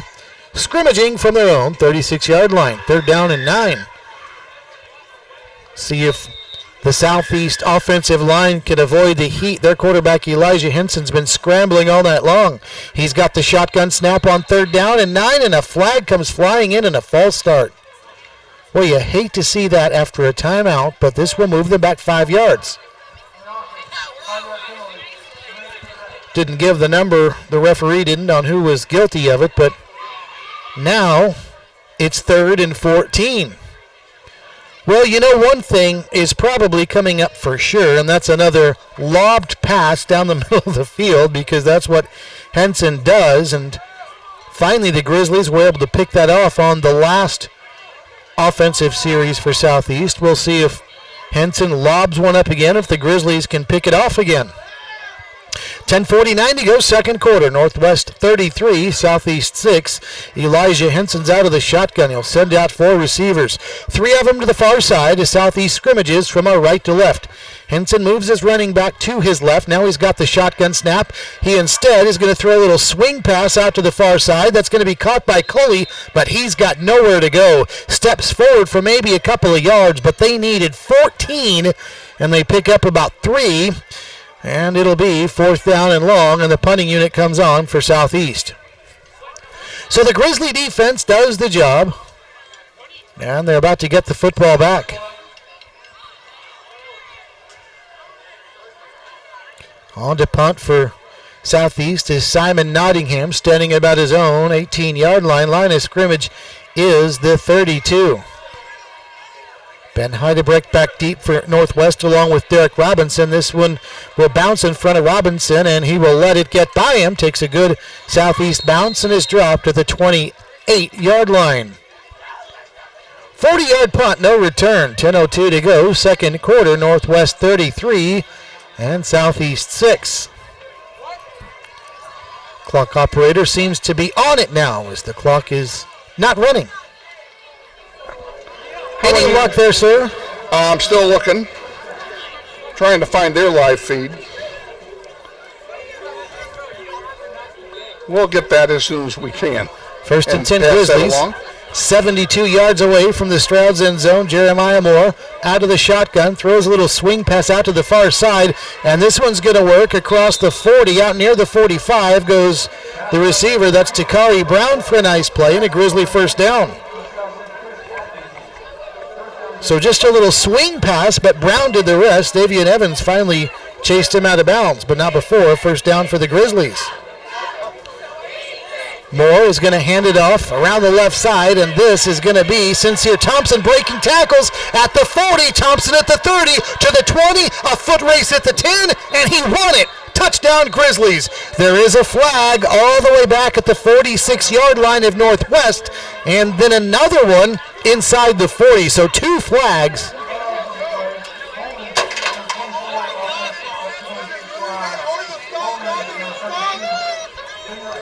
Two holds on the Grizzlies, one in the backfield or near it, and then another one downfield as well. L.J. Phillips guilty of one of the holds. I did not hear the number on the other one. So this one will bring it back. And they'll have to try it again. Line of scrimmage is the 36-yard line, so the Grizzlies 64 yards away from the Stroud's end zone. Stroud sponsors Grizzly football for the best pan-fried chicken in the state of Kansas. 36-61 North Hillside. Here's a handoff up the middle. This is going to be L.J. Phillips off to the races. Phillips to the 30, the 20, the 10, 5, touchdown Grizzlies. 60 yards untouched, literally untouched into the end zone. Right up the middle again. And we've seen that all season long. And at some point, Kevin, we credit Phillips and his speed, but again, that goes back to the offensive line. He's got to have a hole. He went right between Davis and Stallings, who just made a V and opened up a huge truck-wide hole. 39-6 Northwest, and now a bad snap again. Jeremiah Moore tries to pick up the ball and run with it, and can't. He's dropped in the backfield. Our PATs have not been very pretty tonight. 9:38 to go, second quarter. Northwest 39, Southeast 6. This is Grizzly football presented by Mel Hambleton Ford. I'm going to try something different.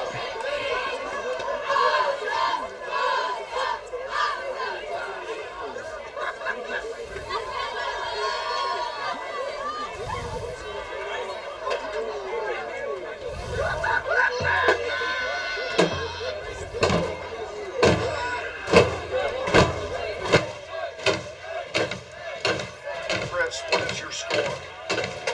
Question mark.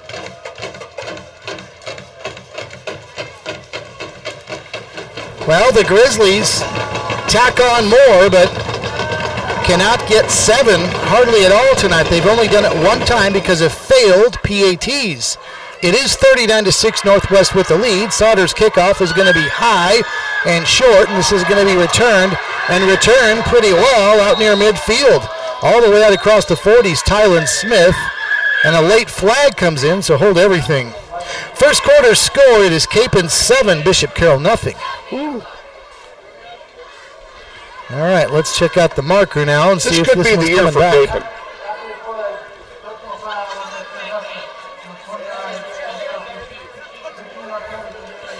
Wow, just another inexperienced penalty by a sophomore, Jaden Villa. Personal foul, unnecessary roughness, and Kevin, that's going to take Southeast from pretty good starting field position to not so good, out at the 21. Yeah. they had an opportunity to really, make some hay here and having good field position, have their entire arsenal available to them. Now that's limited by where they are on the field. So it's first down and 10 for Southeast from their own 21-yard line. Pistol formation. Elijah Henson is going to turn around. He's going to hand it off to Kanye Brown. Hit right away by Reagan. Jerome Reagan got there almost as soon as Brown was handed the football. Reagan knew right where the ball was going to go and went straight for the runner, and that was it. No resistance at all in front of Reagan, and so he gets into the backfield. That is a 3-yard loss. And just like that, Southeast is behind the chains again, where their offense has been virtually all night so far. A lot of plays for negative yardage tonight. And penalties. Under 9 minutes to go, second quarter, 39-6 Northwest with the lead. Pistol formation for Elijah Henson. Kanye Brown is the running back, shifting from behind Henson and off to his right now. Henson sends out 3 receivers, and he's back to pass under all kinds of duress. The ball pops out. They'll say it's incomplete. Darius Diaz was back there in a heartbeat, and I don't Caden Ross understand why was as well. That has to be grounding. That ball got nowhere near the line of scrimmage, and he just dumped it. In fact, I think there is a flag at the 5-yard line. Oh.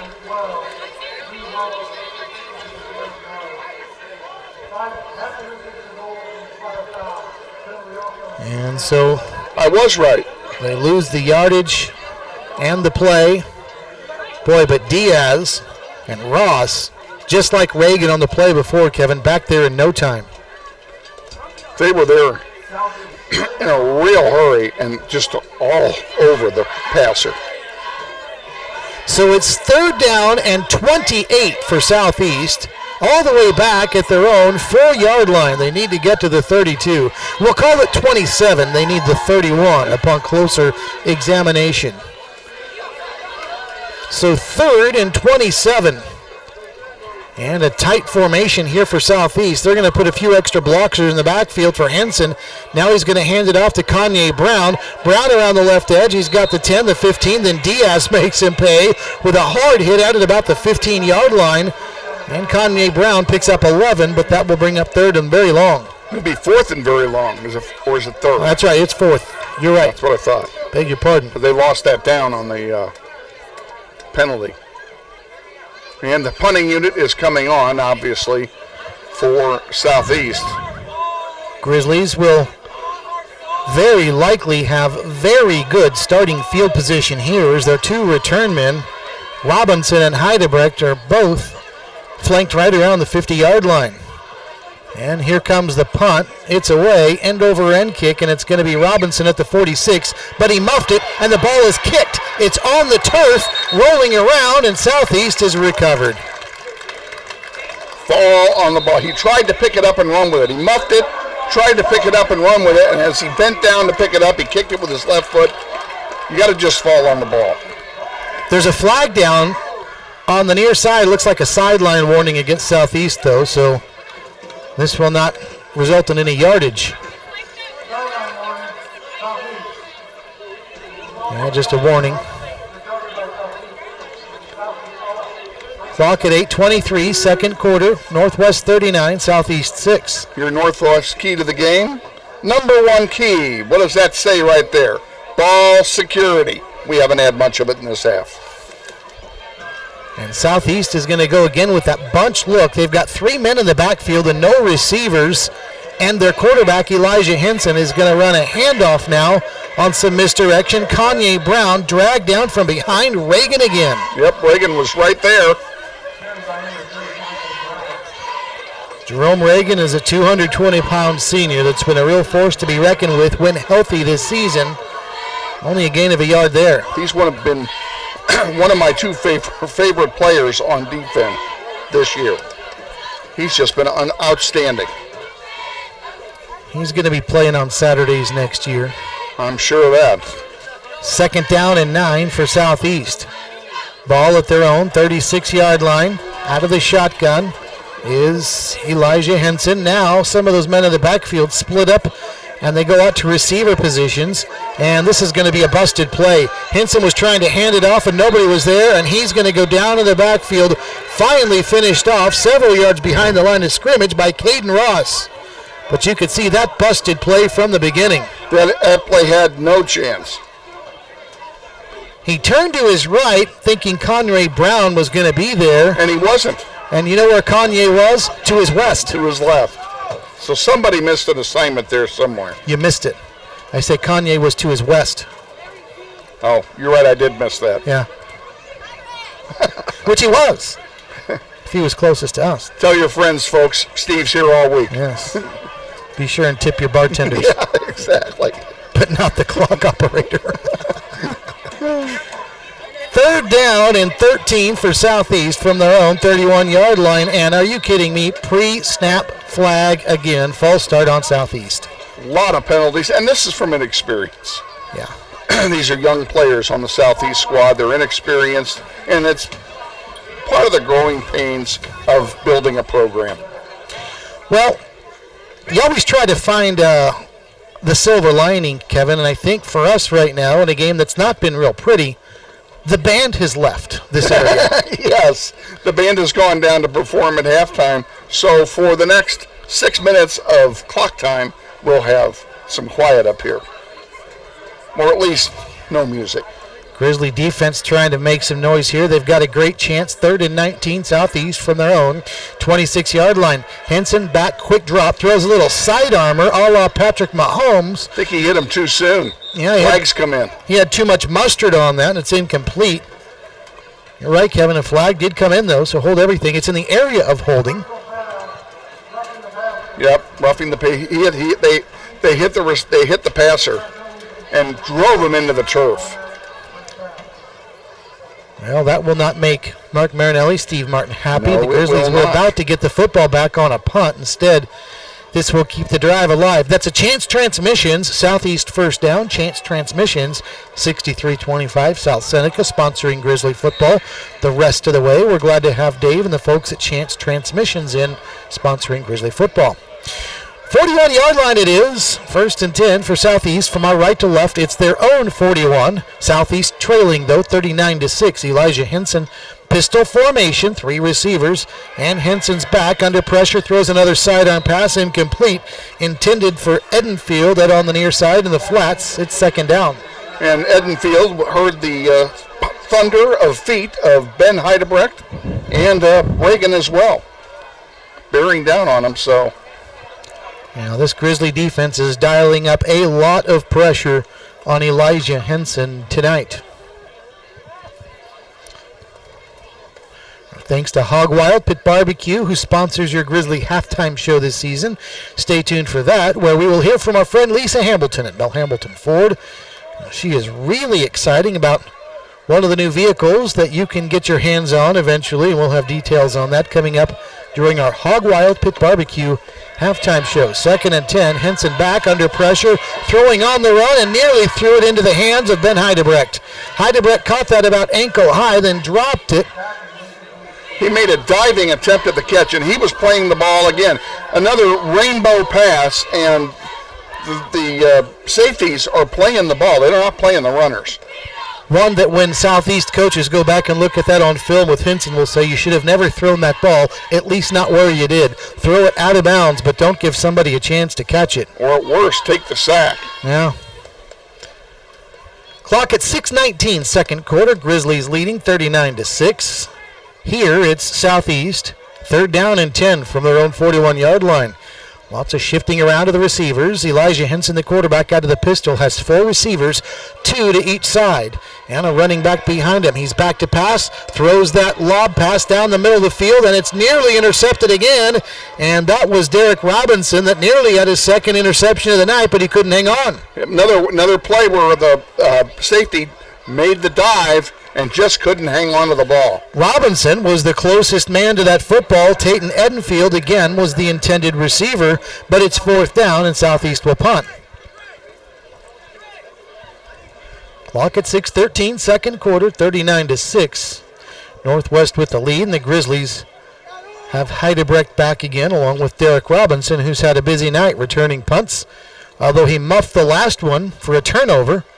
But he's also got the interception and has been on a tackle or two as well, and he's going to fair catch this punt at the 29-yard line. And that was a good decision. He had yellow shirts all around him, and having come off the muff, let's just take care of the ball. Get the ball. We have decent field position. We've got the wheels to get it down there. 30-yard punt, no return. 6:07 to go, second quarter. Northwest 39, Southeast 6. Grizzlies start this drive 71 yards away from the Stroud's end zone. First and 10, Grizzlies here. Jeremiah Moore out of the shotgun. He's got 3 receivers. He's going to run a play-action fake, and he's going to drop it off to Randall Bell on a little screen pass, and Bell's got blockers. Bell's got room. 50, 45, 40 to the 30. This will be easy to the house. Randall Bell, touchdown Grizzlies, 71 yards on a little slip screen. He slips all the way to the end zone. Nobody near him when he caught the ball. I mean, he had the whole field to work with. Unbelievable. And the Grizzlies find the end zone in easy fashion there. They're up 39 points, and we are destined for a running clock in the second half, Kevin. It's looking that way. Although we've already had it here in the first half at times. All right, let's see if the Grizzlies can execute a point after right here. Then we'll take a station ID and a commercial break. Sauter's on for the extra point. Not sure if it's been the snapping or if Jeremiah Moore's just juggled. They've been bad snaps. Both of the ones that have fumbled were bad snaps. That snap was good, and so was the kick. All right, 5:51 left, second quarter. Kick was good. Grizzlies 46, Southeast 6. This is Grizzly football presented by Mel Hambleton Ford.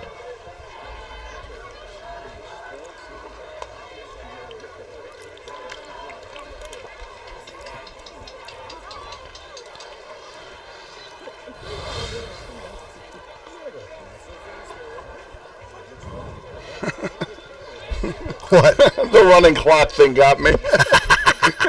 What a blend.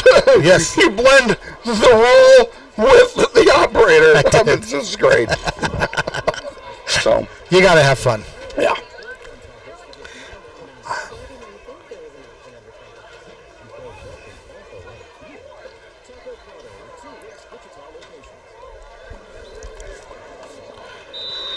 (46-6). Grizzlies with the lead with 5:51 left in quarter number 2.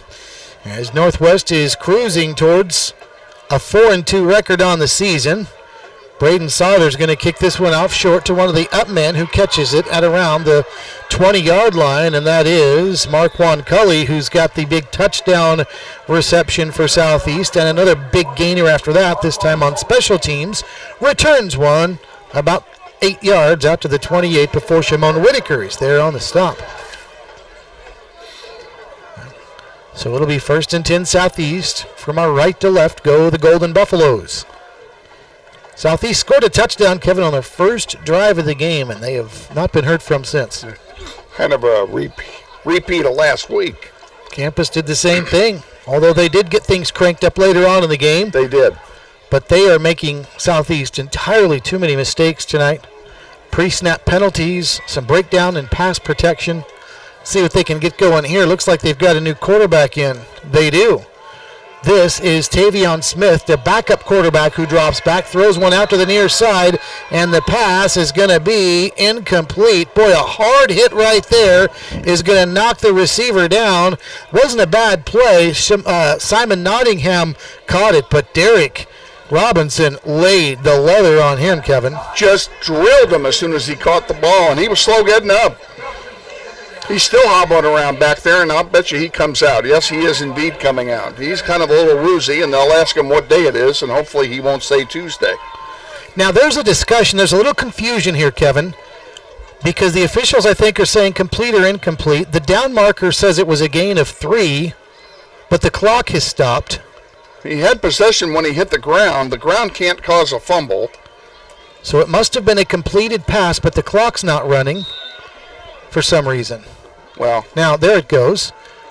On 2nd down and 7, handoff, Kanye Brown hitting the backfield, escapes a tackle. He's got some room. 45-40, 35, steps out of a tackle at the 30, and then inside the 25-yard line he goes, I beg your pardon, that was Joaquin Padilla, finally brought down by Corbin Verduzco, but a big gainer for Southeast, and I think they found their new quarterback. Well, and they've got, I'm not sure the quarterback had anything to do with that. I mean, he completed the pass, but that was all the receiver. Well, the previous play, I say that because the previous play he made a nice looking throw. We've got a penalty on Southeast. Oh, we do indeed. I did not see the laundry. It's coming back. I say that, Kevin, not because of that play, but because Micah Fiskus on the play before dropped back with confidence and threw a nice little short pass into the flats, and it was completed for a 3-yard gain, which is pretty good for Southeast standards passing the football tonight. But this is a hold that is a big, big net loss for Southeast. Not only the penalty yardage, which is only 10 yards, but that was a huge gain. That was all wiped out as well. So instead of being deep in Grizzly territory, they're going to be deep in their own end of the field. Micah Fiskus is the quarterback. He is a freshman.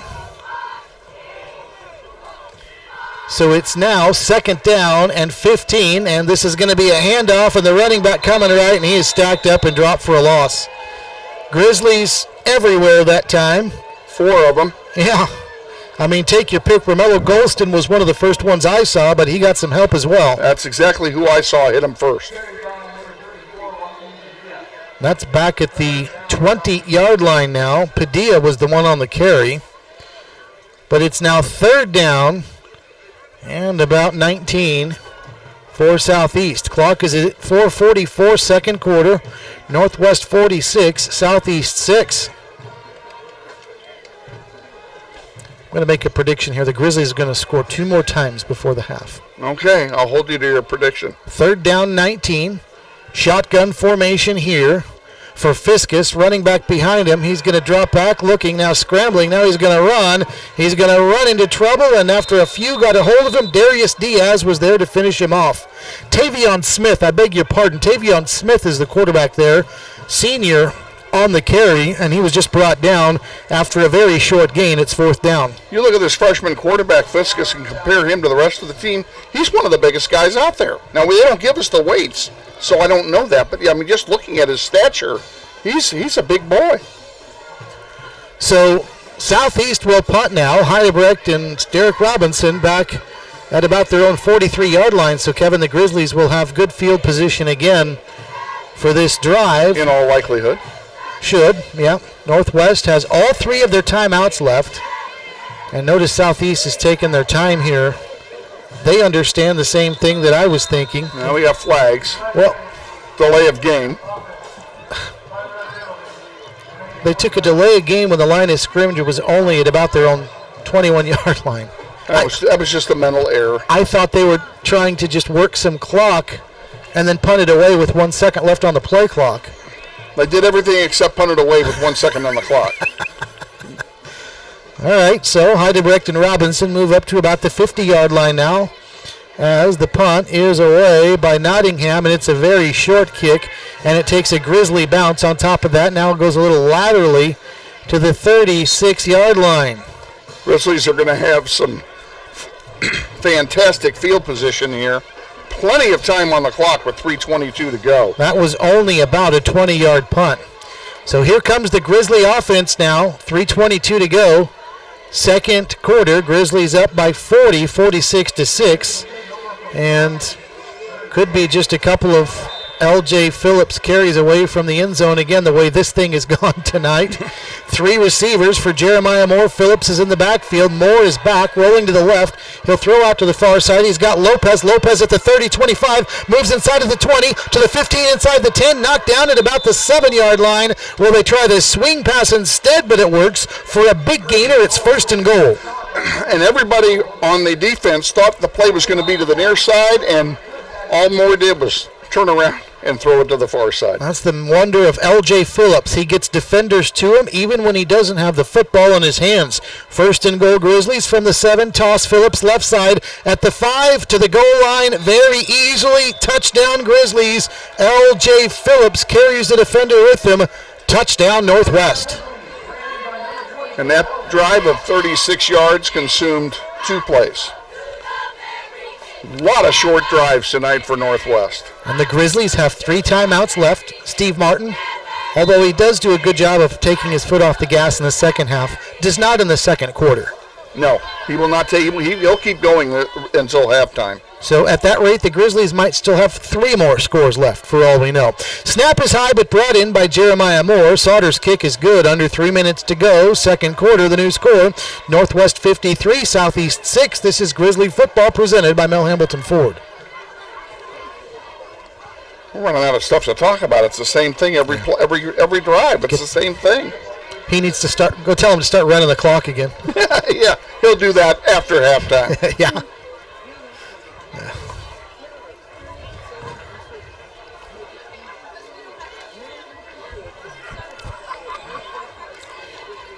I made a mistake. Number 19 is the quarterback, and he's a senior. I corrected myself. I don't think you heard me. But I didn't hear you. Yeah. Okay, Tavion Smith. Okay. 53-6. We had a 6-6 tie very early in the game, and it's been Northwest 47-0 ever since. And the Grizzlies lead by 47, 53-6. Steve Strain, Kevin Arkin on a Friday night of football from Southeast High School. Sauter's going to punch this one across on the turf, takes a couple of tricky hops, and picked up by one of the upmen. And guess what? There's a penalty on this play. And the penalty appeared to be on the tackle. I don't know if they grabbed a face mask or what. Personal foul, blindside block, number 53. 15-yard penalty. How can you have a blindside block on the defense? On the kicking team, yeah. There's no way that can be right. I mean, I guess theoretically you could, but why? Yeah. Why, if you're the kicking team, would you want to throw a blindside block on somebody? No, I don't see that at all. And the referee had to go over and explain it to either Steve Martin or that was Marinelli he explained it to. Yeah. Who probably didn't buy any of it. I'm sure he didn't. So the ball spotted at the 50-yard line, 1st and 10 for Southeast. 2:53 to go, second quarter. Northwest 53, Southeast 6. And it's interesting because they've gone back to their starting quarterback, Elijah Henson. I thought that the backup had done pretty well, Tavion Smith. They've gone back to Henson, and Henson on another busted play, dancing around to the backfield, then thrown to the turf, and thrown down hard by Romello Golston again. Yeah, same play as last time. He looked to the right to hand it off, and the runner he was wanting to hand it to was on his left side. Boy, I thought that Smith showed some good poise at quarterback. I did when he was in there. He wasn't in there very long, but yes, I thought the same thing.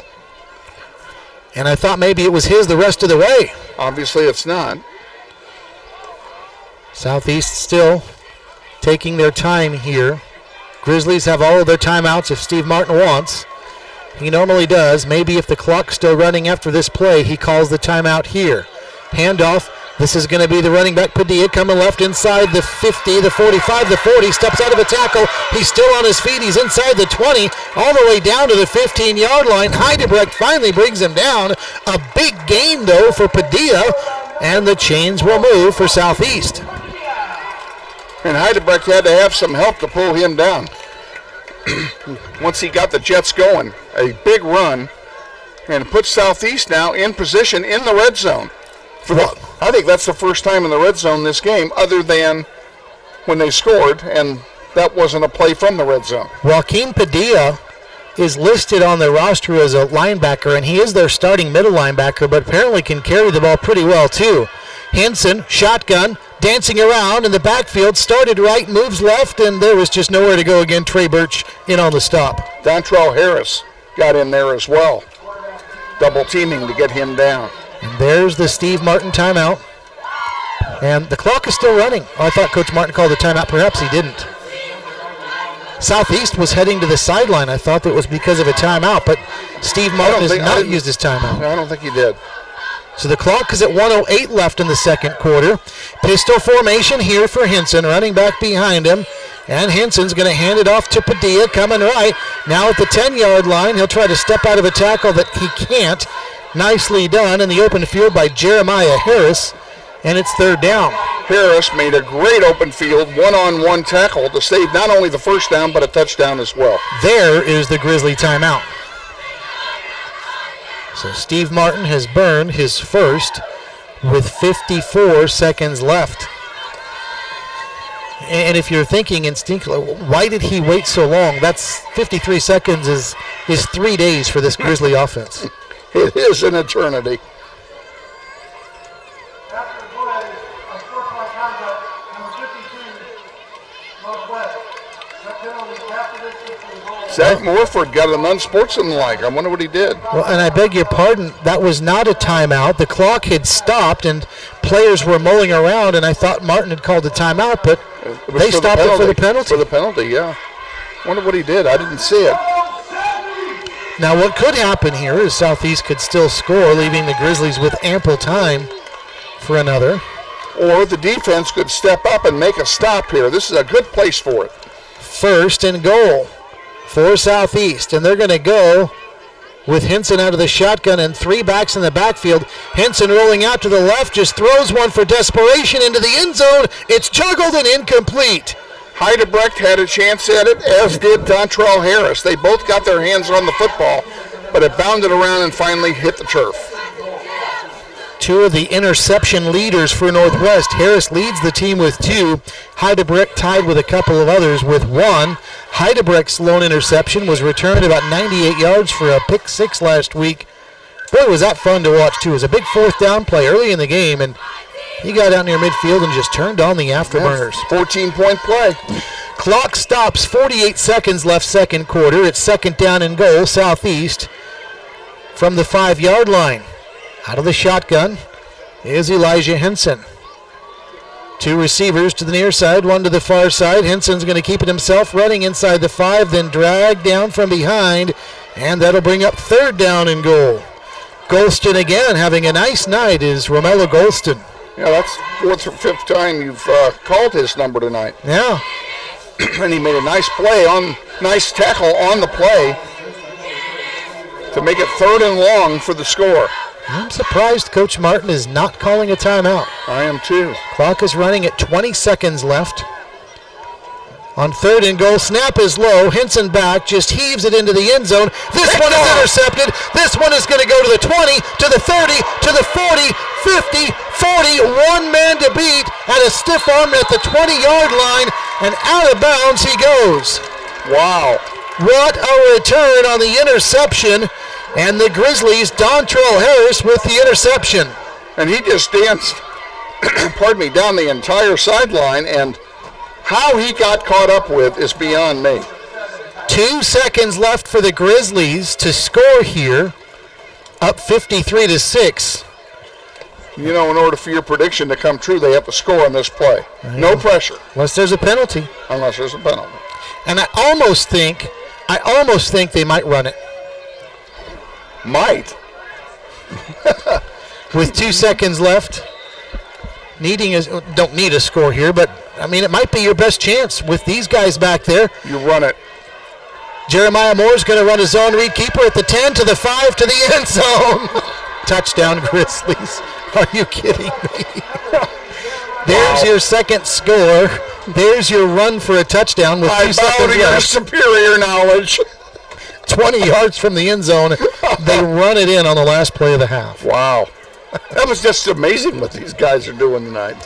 I should be a defensive coordinator because I know how predictable they are. Yeah. I knew they were going to score and how they're going to do it. No, that wouldn't work at all. Saunders extra point good. And the Grizzlies put up 60 in a half. Wow. As we have reached the break. The score, Northwest 60, Southeast 6. Kevin and the Soothsayer will be back for our Hog Wild Pit Barbecue halftime show in a moment. This is Grizzly Football presented by Mel Hamilton Ford. That was really good. What's that? No, we will have some banter first and then throw to a break, and then you can. Yeah, banter. Oh, good. What else do you do when it's 60-6? Well, at least somebody heard it. Thank you. More than I did. Can you look up that Capon game again? Oh, yeah, let's see here. Where'd you get it at? Twitter. Oh. I don't tweet. Yeah, not there. Not there. 21-14, Carroll, third quarter.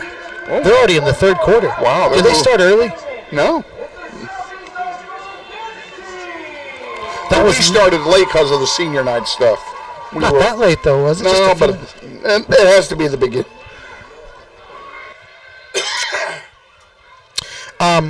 Yeah, 9 minutes ago, they had, at the 11:41 mark of the second half. Yeah.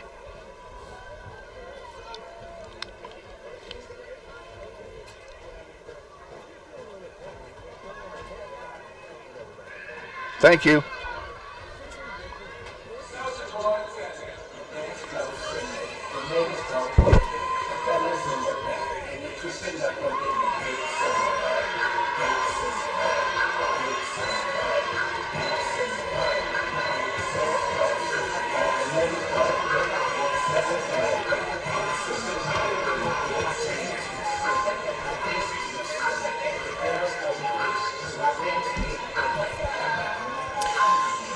Well, a lot like last week, Northwest scored a very quick opening touchdown, only to have it answered.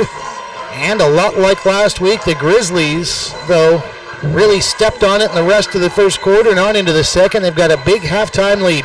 Welcome into our Hog Wild Pit Barbecue halftime show. Steve Strain and Kevin Arkin with you on a beautiful Friday night in southeast Wichita, where the score is the Northwest Grizzlies 60 and the Southeast Golden Buffaloes 6. Hog Wild Pit Barbecue at 21st and Tyler sponsors Grizzly football, and they bring you our halftime show here this evening.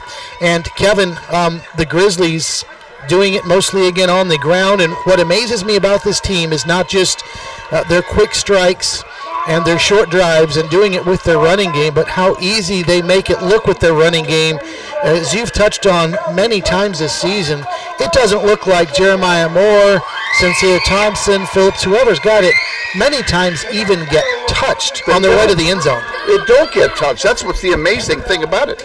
You know, it's just like they're on a cakewalk down there, and sometimes they literally walk the last 10 yards into the end zone because there's nobody near them. L.J. Phillips got it started for Northwest in this one. It was kind of an ominous start for the Grizzlies. Don't forget, Phillips was supposed to receive a toss on the first play from scrimmage of the contest, and it was a bad toss from Jeremiah Moore for whatever reason. Those two weren't on the same page, and the Grizzlies lost a bunch of yards. I think it was about 14 yards. It was, because it was second down and 24. Then an incomplete pass. It's third and 24. Then Jeremiah Moore runs for 23 yards, and on 4th and 1, they went for it, and LJ took it nearly to the house and did from the 3-yard line on the next play, and Northwest has been a different team from those first couple of plays ever since. Exactly. They've just been almost perfect, and I'd say almost the special teams unit, the place-kicking unit, has had a bad night, missing on several attempts, and looking bad doing it, quite frankly. Yeah, I should clarify, the offense has been nearly perfect tonight, and the defense has had some miscues as well. And this 60-6 game looks nice on the scoreboard. It's kind of pretty. But if this is a Capon or a Carroll or even some of those other teams we don't see as much, but that are going to come up in about a month, this game is nowhere near a 54-point lead. It may not even be a lead at all based on some of the deficiencies we've seen. Exactly. The other teams will capitalize on the mistakes you're making. Southeast has not done that tonight. All right.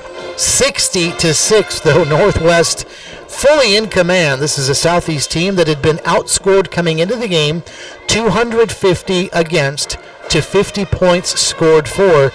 And the Buffaloes, on top of that, won their first game of the season, 28-6. So you take away that game, their last 4 losses have been absolute blowouts, and none may end up being worse than this. Last week, they lost to Capon 80-20. So, Kevin Arkin, I am no math whiz, but my quick math tells me that in the last 6 quarters, Southeast has been outscored 140-26. That's correct. Your math is very good. And 140-26 is not. no, it's not. It's not. And obviously, Southeast has a lot to work on. Not only for the rest of this season, but going forward. Their defensive unit has some youth on it, but so does ours. Our offensive unit has some youth on it. The coaches for Northwest have blended the ages. We have seniors, we have sophomores, we have juniors, all playing together in a blend.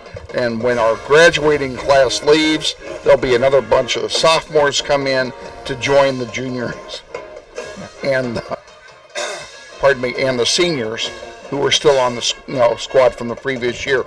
And that's what the difference is between rebuilding and reloading.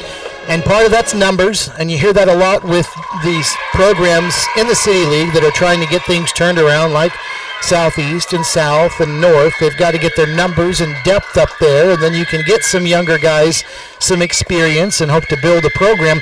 I had a chance to talk to Marcus Bagley, the first-year coach at Southeast, the other night. He's kind of a neat story. He played football at UTEP, and that's where he actually met his future wife. Kelly was Kelly Willingham until she married Marcus. Now she's Kelly Bagley. She played basketball at UTEP, and she took the job at Wichita State here as an assistant coach, moving up with Keitha Adams' staff.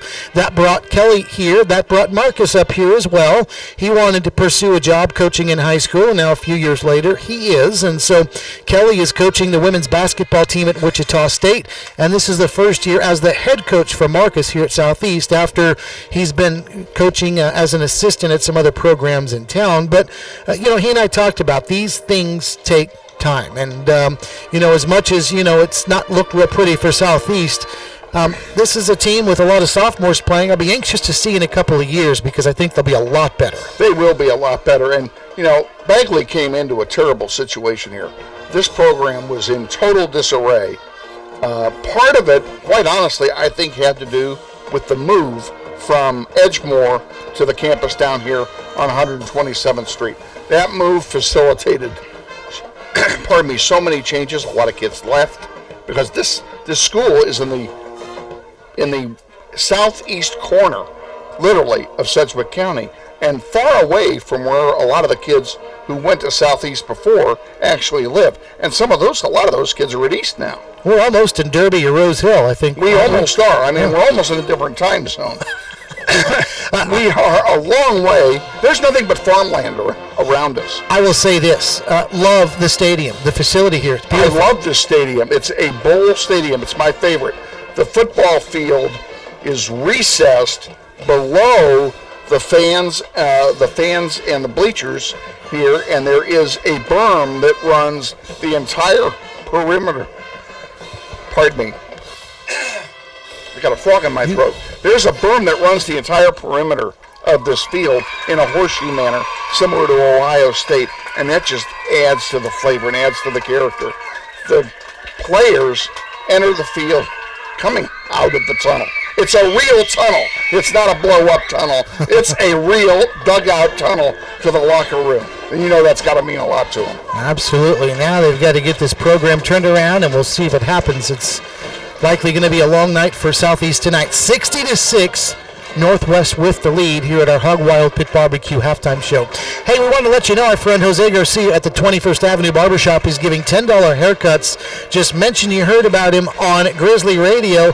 $10 haircuts at the 21st Avenue Barbershop at the corner of 21st and Tyler. Jose Garcia, Grizzly alum, proud supporter of the program. Stop by and ask for him, and he'll take good care of you like he does me. The 21st Avenue Barbershop, Jose Garcia. $10 haircuts. That's a special just for Grizzly football fans and listeners. Just mention to Jose you heard about the ad. He'll take good care of you. All right, speaking of taking good care of you, we're going to take a time out and come back and talk to our friend Lisa Hamilton, because the folks at Mel Hamilton Ford, if you've ever had an experience out there shopping for a car or in their service department, they take phenomenal care of you. And they've got a new vehicle out there that's available for purchase. Lisa's excited about. She'll talk about that. Her eyes lit up when we started talking about this vehicle. So stay tuned for that. Lisa Hamilton coming up after this timeout. Once again, our score at the break is Northwest 60, Southeast 6. This is Grizzly football at the half, presented by Mel Hambleton Ford.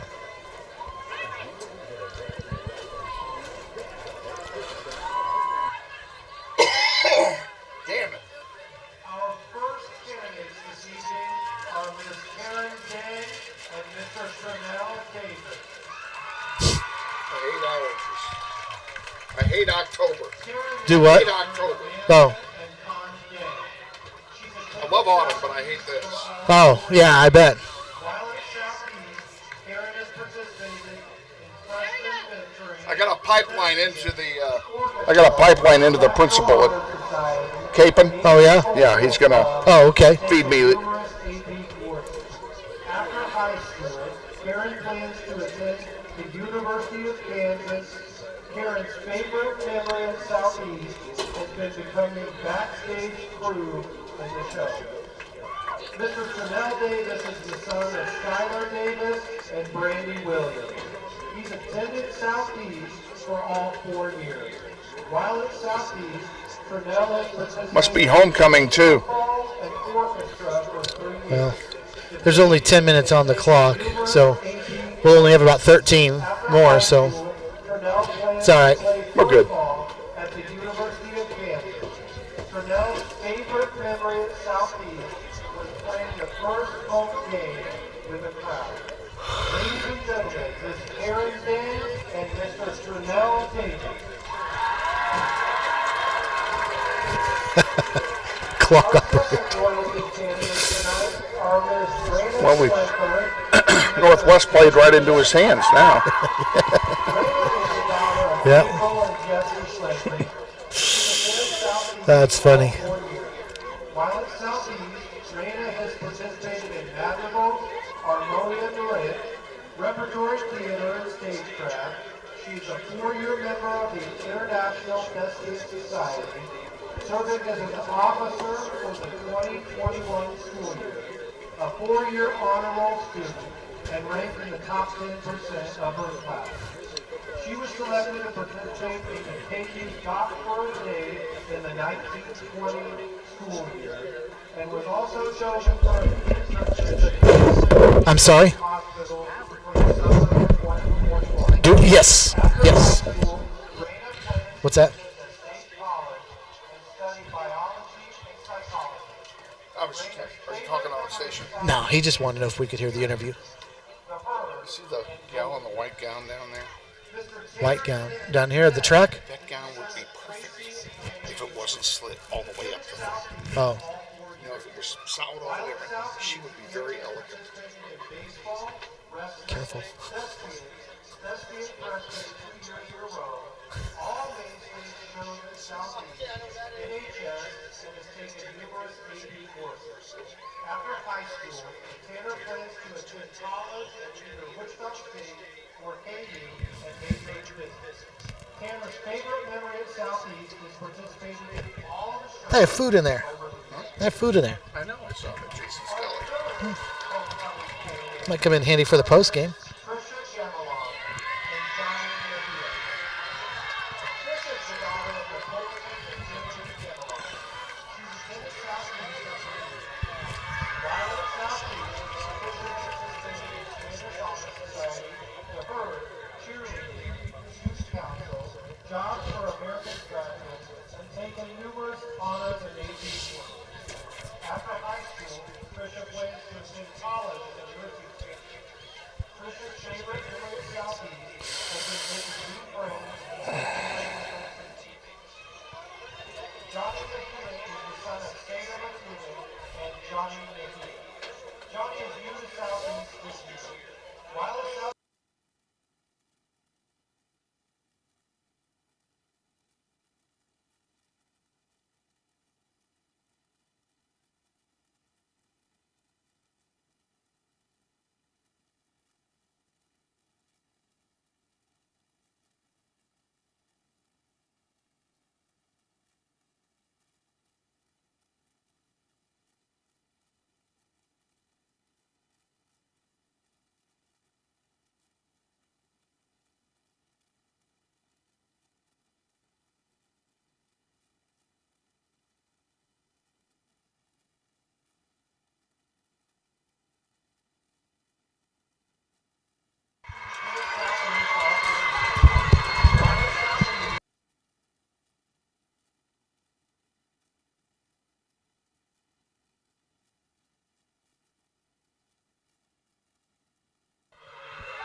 You need a cape like that.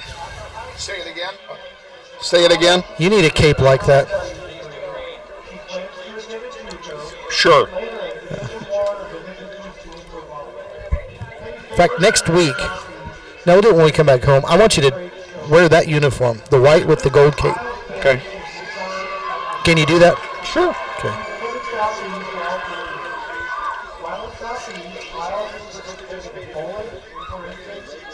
54-point lead. Huh? So they'll probably run the clock the whole second half. That's what I'm guessing.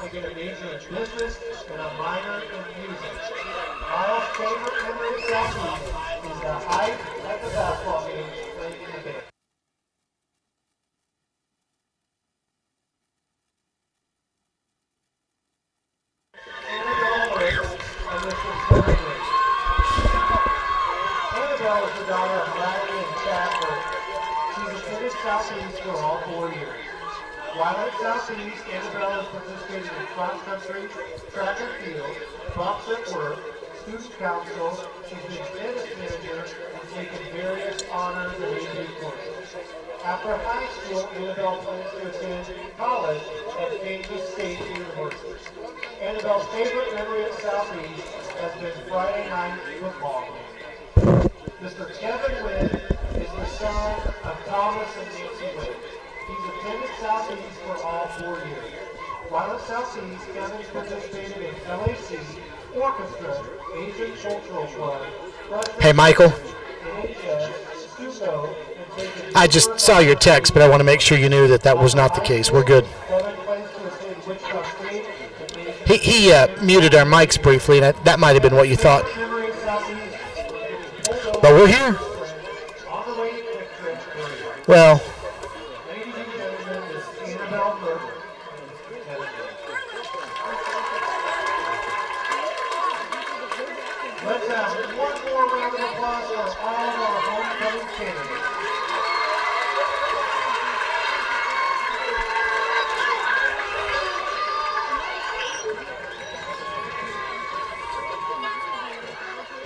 Also, students, don't forget the dance tomorrow night. Doors open at 7. hey, thanks for converting that to MP3. Sold at the door.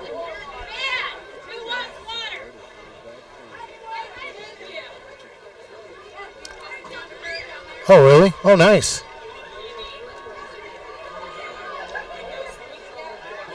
Okay. Well, next week it's our plan to send you an MP3.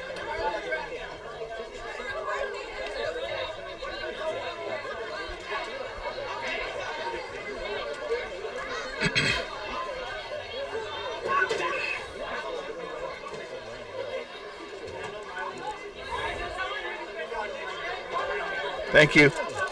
We'll probably chat and then take one more time out. Yeah, we still have 5 minutes. We'll do your keys next. Yeah. Good luck. Yeah. Well, I already know what I'm going to say. It's the same thing for both teams.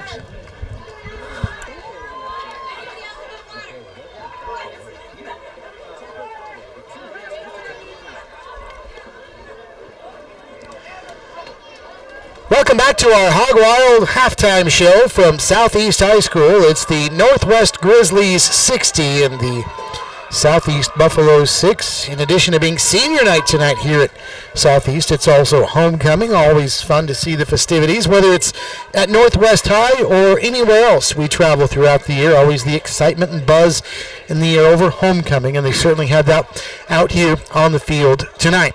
Hey, we want to remind you about one of our fine sponsors, HTO, who usually at halftime wants to remind you that there's still a few moments to stop by and grab one of your favorite teas, but because of the water situation in Wichita, HTO is closed for business today, and they wanted you to check their Facebook page to find out the latest information at HTO, because once they're open, if you've not tried it, you're going to want to check out HTO, one of their 25 flavored, sweetened or unsweetened teas. They've got snacks as well, some of them quite healthy, I might add. HTO, right in front of the Northwest campus. And again, our thanks to Hog Wild Pit Barbecue at 21st and Tyler for sponsoring Grizzly Athletics and Grizzly Football on radio. Stop by, say hello to Bingo and the folks at 21st and Tyler Hog Wild Pit Barbecue. They are big Grizzly supporters, and they sponsor our halftime show all season long. All right, it's time now for our keys to the second half. Our keys to the second half brought to you by Central Auto Repair and Electric, where you can leave your keys with them while they give you a ride where you need to go. Central Auto Repair and Electric, 975 Northwest Street in Wichita. And with our second half keys, here's Kevin. Well, what do you say in a game where the spread at halftime is 54 points? If you're Southeast, all you're going to try and do is get a little something and build on it. A score for them would be huge, and something they can build on for next week going forward. For the Grizzlies, it's a different story. They've got to maintain their focus. They already know the game's over, but they need to maintain their focus. And I know that Steve Martin will be substituting liberally here in the second half because he has such a big lead. It'll give him an opportunity to bring some of the second line players in, get them some game time reps, and those players need to be focused and perform just as well as the first line players did in the first half. All right, thank you, Kevin. Kevin's keys to the second half brought to you by Central Auto Repair and Electric at 975 Northwest Street. We've got an update on the Holy War. Capon has scored a second half touchdown to tie Bishop Carroll at 21 apiece. Capon 21, Carroll 21. That game is already in the fourth. They must have started at 6 o'clock or something because that game is already in the fourth quarter with about 10 and a half minutes left. And they're playing that game at Wichita State tonight instead of Stryker because the Stryker complex does not hold enough people to facilitate all of the Bishop Carroll and all of the Capon Mount Carmel fans who are in attendance tonight. And in previous years when Capon played at Cessna Stadium and played Bishop Carroll sat on the east side, Capon sat on the west side, and I'm sure they're doing that again tonight. 21-21, Capon and Carroll in the Holy War at Cessna Stadium, early fourth quarter. Is this going to be the year that Capon wins? Well, the team in blue and white out there in gold might hope they have something to say about that, which they might here in a few more weeks. We'll take another timeout. The score 60-6 Northwest with a lead over the Southeast Buffaloes as our halftime show brought to you by Hog Wild Pit Barbecue wraps up. This is Grizzly football presented by Mel Hamilton Ford.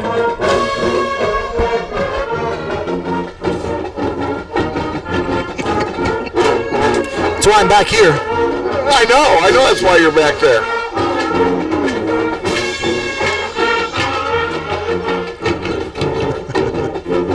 Put that crowd mic out there.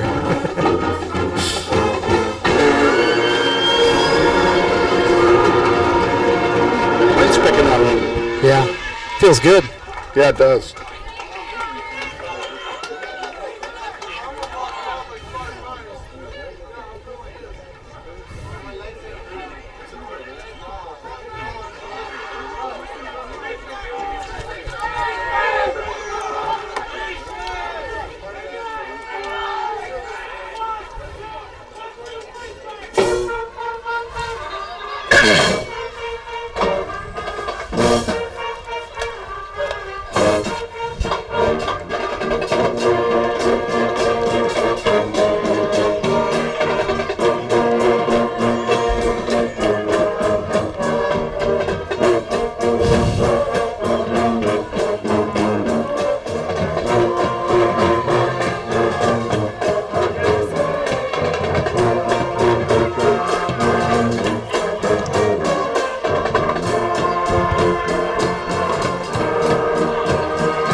On the far side.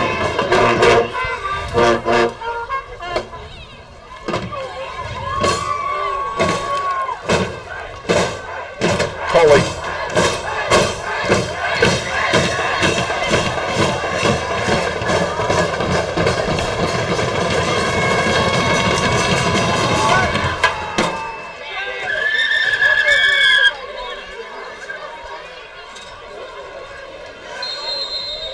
Ryland Smith picks up the bouncing kickoff from Braden Sauter and returns it out to about the 30-yard line before he's brought down by Corbin Verduzco, and that's how the second half starts. Southeast with the football from our left to right. Southeast in their gold jerseys, gold pants, gold helmets, a lot of gold and a little bit of black trim, including black numbers. The Grizzlies in their road white jerseys with blue numbers, blue pants, blue and gold helmets. 60-6 is our score as we start quarter number 3. And Kevin, we've got the running clock, and we're supposed to have the running clock now here in the second half, unlike the first. Oh, but the guy next door is just ecstatic. He is. All right, so here we go, and it's Elijah Henson in it, quarterback for Southeast on the first play from scrimmage, third quarter. He'll send out 3 receivers, slots on the right, and he's going to hand it off to Padilla around the left side. He cannot escape Zach Morford, and then popping him was Harris as well. Zach Morford slowed him down. Jeremiah Harris laid the leather on, and that's a loss, I believe, on the play. Tremendous pursuit by both Harris and Morford. Well, we got a horse collar tackle, though, I think, on Morford. So that actually will end up being a gain on the play. Instead of a loss of 4, they'll spot it down there, then move it forward 15 yards for a net gain of 11. Morford called for the horse collar. Your second half kickoff, by the way, brought to you by Jensen Chiropractic. Susan Jensen is across the street from Northwest High School, a couple doors down from Ziggy's Pizza, where she does physicals, sports physicals that is, for just $20. Jensen Chiropractic sponsors your Grizzly first and second half kickoffs. 1st and 10 for Southeast here from their own 41-yard line. Handoff to Padilla. This time he's coming right. And one of the Grizzlies comes in. Robinson tries to trip him up and can't, but Ben Heidebrecht is there, strings it out to the 41-yard line and makes the stop. That'll bring up second down. Nobody stopped on that play, even though Heidebrecht wasn't in on the initial slowdown. He was there to finish off the play and keep it at a no-gainer. Chance Transmissions, by the way, sponsored that Southeast first down. 63-25 South Seneca, thanks to Chance Transmissions sponsoring Grizzly football on radio this season. It was a gain of a yard for Padilla, 2nd and 9 from their own 42-yard line. Clock running, 9.5 to go, third quarter. Grizzlies 60, Southeast 6. Elijah Henson is going to drop back out of the pistol formation this time with Padilla behind him. 3 receivers, slots on the left. Henson lobs down the near sides, got him out there. That's Coley, and it's broken up and incomplete. Pass interference is going to be called here on Dontrell Harris. He was just all over his receiver. Boy, and I did not see a lot of contact right there. I thought Harris played it pretty well, but Harris brought his arm over the shoulder in an attempt to go for the ball and deflect the ball away, and when he did that, he forced the receiver down, and that's why he got the flag. We would let the referee tell us the play, but I just don't think it can be heard over the band anyway. Probably not. So we will spare you sticking the crowd mic out the window out of concern for your hearing long term. Well, and we don't need it out the window to hear the band, so. Moves it up 15 yards into Grizzly territory. That's going to be a Chance Transmissions first down for Southeast. 1st and 10 from the Grizzly 43-yard line. Both first downs by penalty on this drive. Clock running, 8:10 to go, third quarter. Grizzlies up 60-6. Elijah Henson, play action fake. Same play. Lobs to Cully down the near side, and this one is incomplete. Here comes another flag. Not that time, no. Well, come on. I would disagree because Robinson did not turn, or Harris did not turn around. But he also didn't make any contact. But they're going to get him for PI again. I thought Cully slowed down to come back to the ball just a little bit, and when he did, Harris bumped into him without turning around. But nonetheless, that's 30 yards and penalties on Dontrell Harris on the same play call, exactly the same play, back to back, and there's another Chance Transmissions first down. Yep. And a timeout's been called. And guess who's on the field very enraged? That would be Mr. Martin. And Mark Marinelli is coming in behind him. Steve Martin's in the middle of the huddle, and Mark Marinelli is barking out some things right behind him. Don't forget, after the game, we'll have our Gem of the Game, brought to you by Christopher Daniels Watch and Jewelry Repair. He's at the corner of Central and Tyler, and if you are in the market for a new piece of jewelry, or if you need jewelry repair or watch repair, Christopher Daniels is your guy. At the corner of Central and Tyler, he's right next to Jimmy's Egg. Christopher Daniels Watch and Jewelry Repair. 7:22 to go, third quarter. Grizzlies up 60-6, but Southeast is on the move. 3 first downs by penalties on this drive. First and 10 here from the Grizzly 28-yard line. All kinds of movement before the snap. I think the Grizzlies were moving on a false start. Indeed, they did. So, a couple steps forward and one back for Southeast, and that will make it 2nd and 15. This is where they've really had trouble, Kevin. Once Southeast gets behind the chains, they've had a lot of trouble tonight. They've had a hard time making up on long yardage situations for sure. So the ball spotted back at the 33-yard line of Northwest. First down and 15. Elijah Henson out of the shotgun. 3 receivers, slots to the left. Padilla is the tailback. He's standing on the right side of Henson. Henson's got the shotgun snap, quick drop, same play again. Fade to the near side. This time it's going to be intercepted. Robinson won that battle and he picked it off. Harris, excuse me. Dontrell Harris got justice after all. After 2 consecutive PI penalties, they ran the same play for the 3rd time. And you know what they say about going to the well once too often. Or you know what they say about the 3rd time. It's the charm. It is the charm. And for Harris it was. So Dontrell Harris with the interception. And the Grizzlies will set up shop, first down and 10 from their own 5-yard line. I'll call it the 4. Jeremiah Bell out of the shotgun. He's going to hand it off to L.J. Phillips. Breaks out of 1 tackle, and he's out to the 9-yard line. And that'll be about a 5-yard pickup, and that'll bring up 2nd down. One of the shortest runs from scrimmage tonight for the Grizzlies, but still good yardage and a manageable 2nd down situation. All right, this drive started at the 4. Here's play number 2. Handoff to Sincere Thompson, tripped up, but not before. He picks up a first down across the 15, out to the 16-yard line. And some breathing room here for the Grizzlies. Now they can open up their whole offensive package. 7-yard pickup, first and 10. Handoff, this is going to be Phillips now around the right side. LJ across the 25 at the 30, and he nearly stepped out of bounds. Steve Martin holds him from falling over on the sideline, but LJ out of bounds at the 34. There's another first down. The chains are moving. Pickup of 20 yards on the play for L.J. Phillips, and we unofficially have him over 150. First and 10 Grizzlies. 64 yards away from the Stroud's end zone. Jeremiah Moore, shotgun back, throws down the near side. He's got Randall Bell there, but it was overthrown and incomplete. And in coverage that time for Southeast was Nick De La Rosa, a senior cornerback, and it's 2nd down and 10. Bell might have had a chance for it. He actually turned to the right instead of the left. If he had turned to the left and taken one more step, he'd have had it. We've got a running clock again because the Grizzlies are up 54 points, and it's at exactly the 5-minute mark, 3rd quarter. Grizzlies 60, Southeast 6. 2nd and 10 Grizzlies here from their own 34-yard line. Moore out of the shotgun. He's going to hand it off, and this one is to Phillips, and he's dragged down in the backfield. Well defended to Marius Nolan, a junior linebacker. One of the rare positive defensive plays for Southeast when the Grizzlies are carrying the football. It's not often you get L.J. Phillips for a loss, and he did it on that play. Loss of 4 yards back to the 30. 3rd down now and 14. Jeremiah Moore out of the shotgun, flags first. And it looks like the defensive end jumped for Southeast. Yep.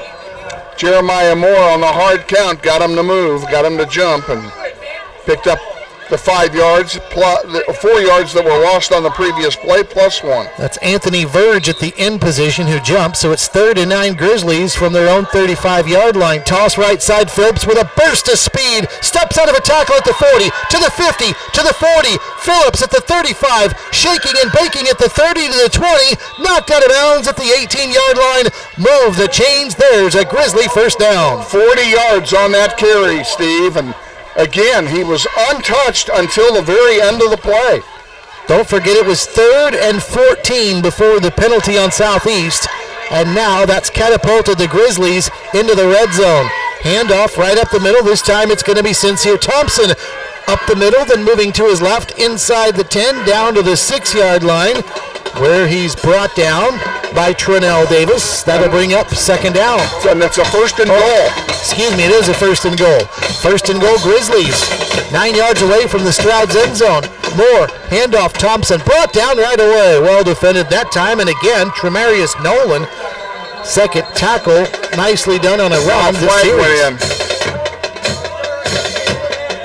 After the play was over, a flag got thrown. Referee sorting out what seems like is about the 100th penalty flag tonight.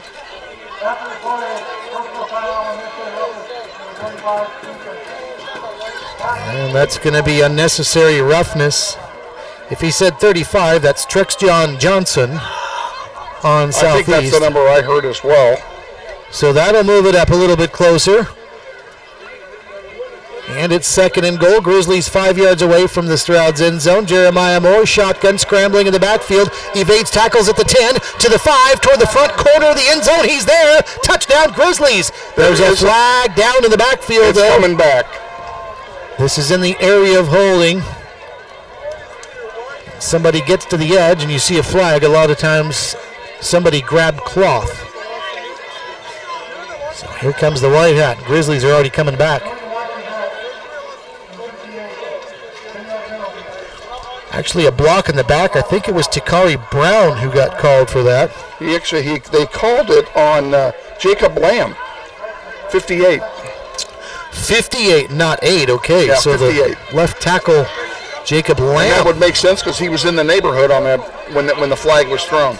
So it's 2nd and goal all the way back at the 21. This will be an option toss right to L.J. Phillips, and Phillips bruising his way down to about the 10-yard line. He'll pick up about 10 yards, and that'll bring up 3rd down and goal. Well, he brought up half of it. Fast 3rd quarter because the clock is continuously running. It's approaching the 1-minute mark left. Grizzlies up 60-6. Jeremiah Moore out of the shotgun on 3rd and goal from the 11. They got him again. Hard count again, and Southeast moved. Reagan Jones, if you're listening, pat yourself on the back. You've left your mark on this program because we saw that last year with Mason Ross some. Now we're seeing it with Jeremiah Moore this season. Reagan Jones was the expert. He was. No question. He was the Tom Brady of the high school hard count. 3rd and goal. Grizzlies now at the 7-yard line. Moore is going to hand it off to Michael Lopez on a jet sweeper on the right side. Dances into the end zone. Touchdown, Grizzlies. Well, Lopez made that easy. Just like Phillips and Thompson do, but it was to the edge, but there just wasn't anybody home. There was nobody home. The last thing they were expecting was for, one of the wideouts to end up with that ball. Grizzlies up 66-6 with Braden Sauter's extra point to follow. This would give them a 61-point lead if it goes through, which it did. We'll take a timeout. 23 seconds left, 3rd quarter. Grizzlies 67, Southeast 6. This is Grizzly football presented by Mel Hambleton Ford.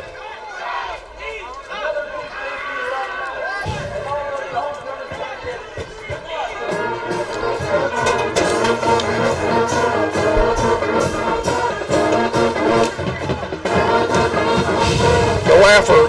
Huh? It's a laugher. There's not much we can do. Oh, no. Just keep cracking jokes. Well, yeah.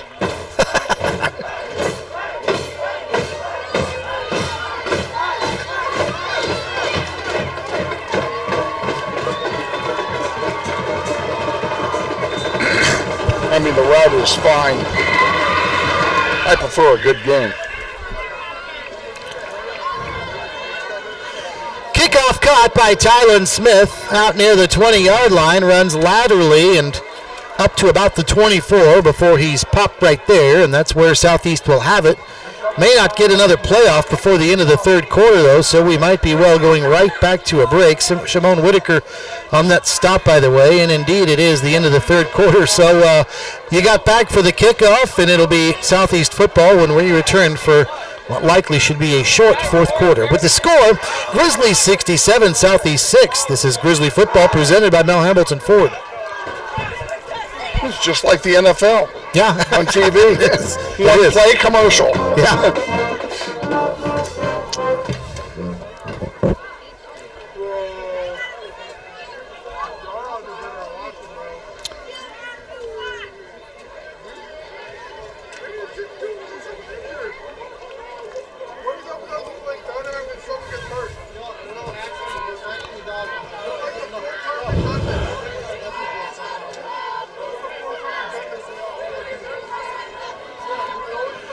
Thanks to Banner Automotive, home of the $40 oil change, for sponsoring Grizzly Athletics. They're at the corner of Central and Mays. Banner Automotive sponsoring Grizzly football on radio and on YouTube. And also to Stephanie Carlson of J.P. Wygan and Associates, home of the Carlson Connection.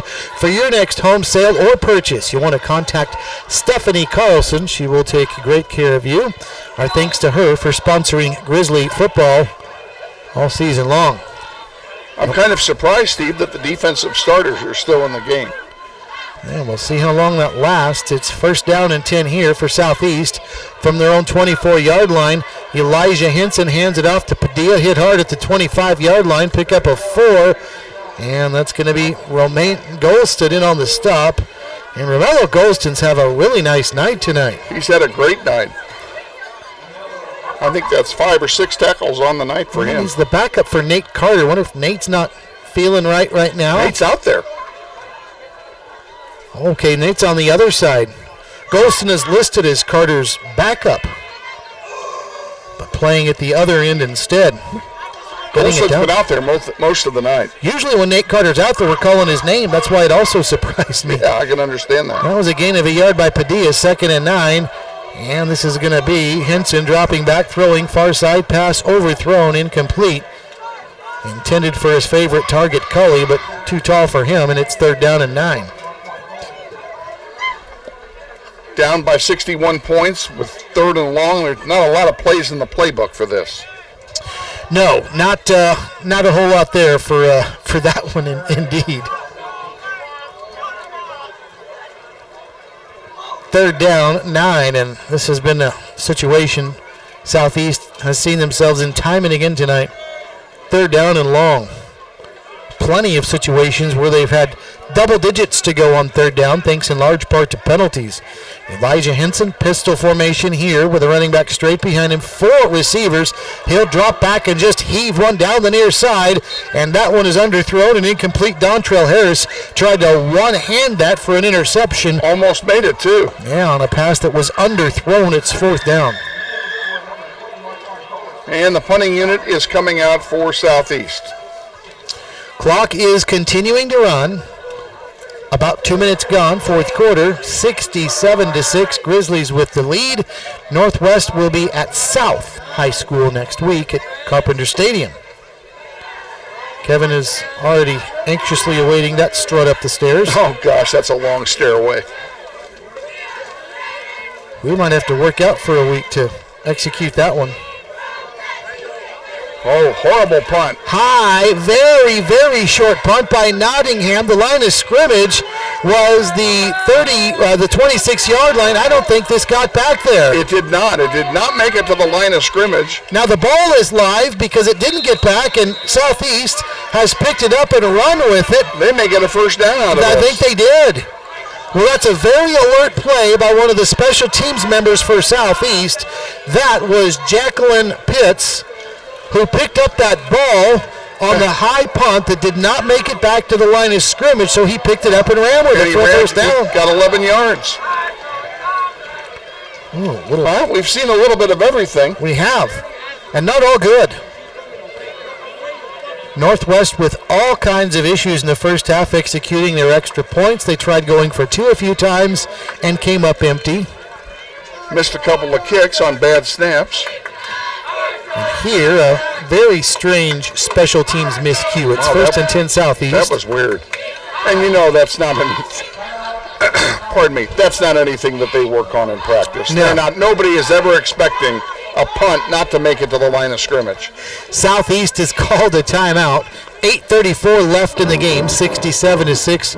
Grizzlies with the lead, and once again we want to invite you to stay tuned for our 4 Points Insurance and Financial Services post-game show. Medicare season is here. Call Chuck Yance at 4 Points to get you set up during the annual enrollment period. We are right in the middle of that.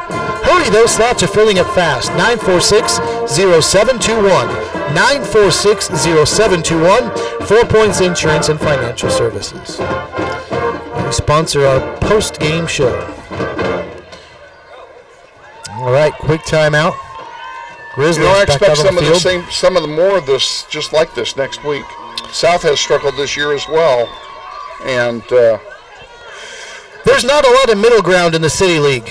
no, there's the elite, and then there's the bottom, and the bottom would be north, southeast, and south.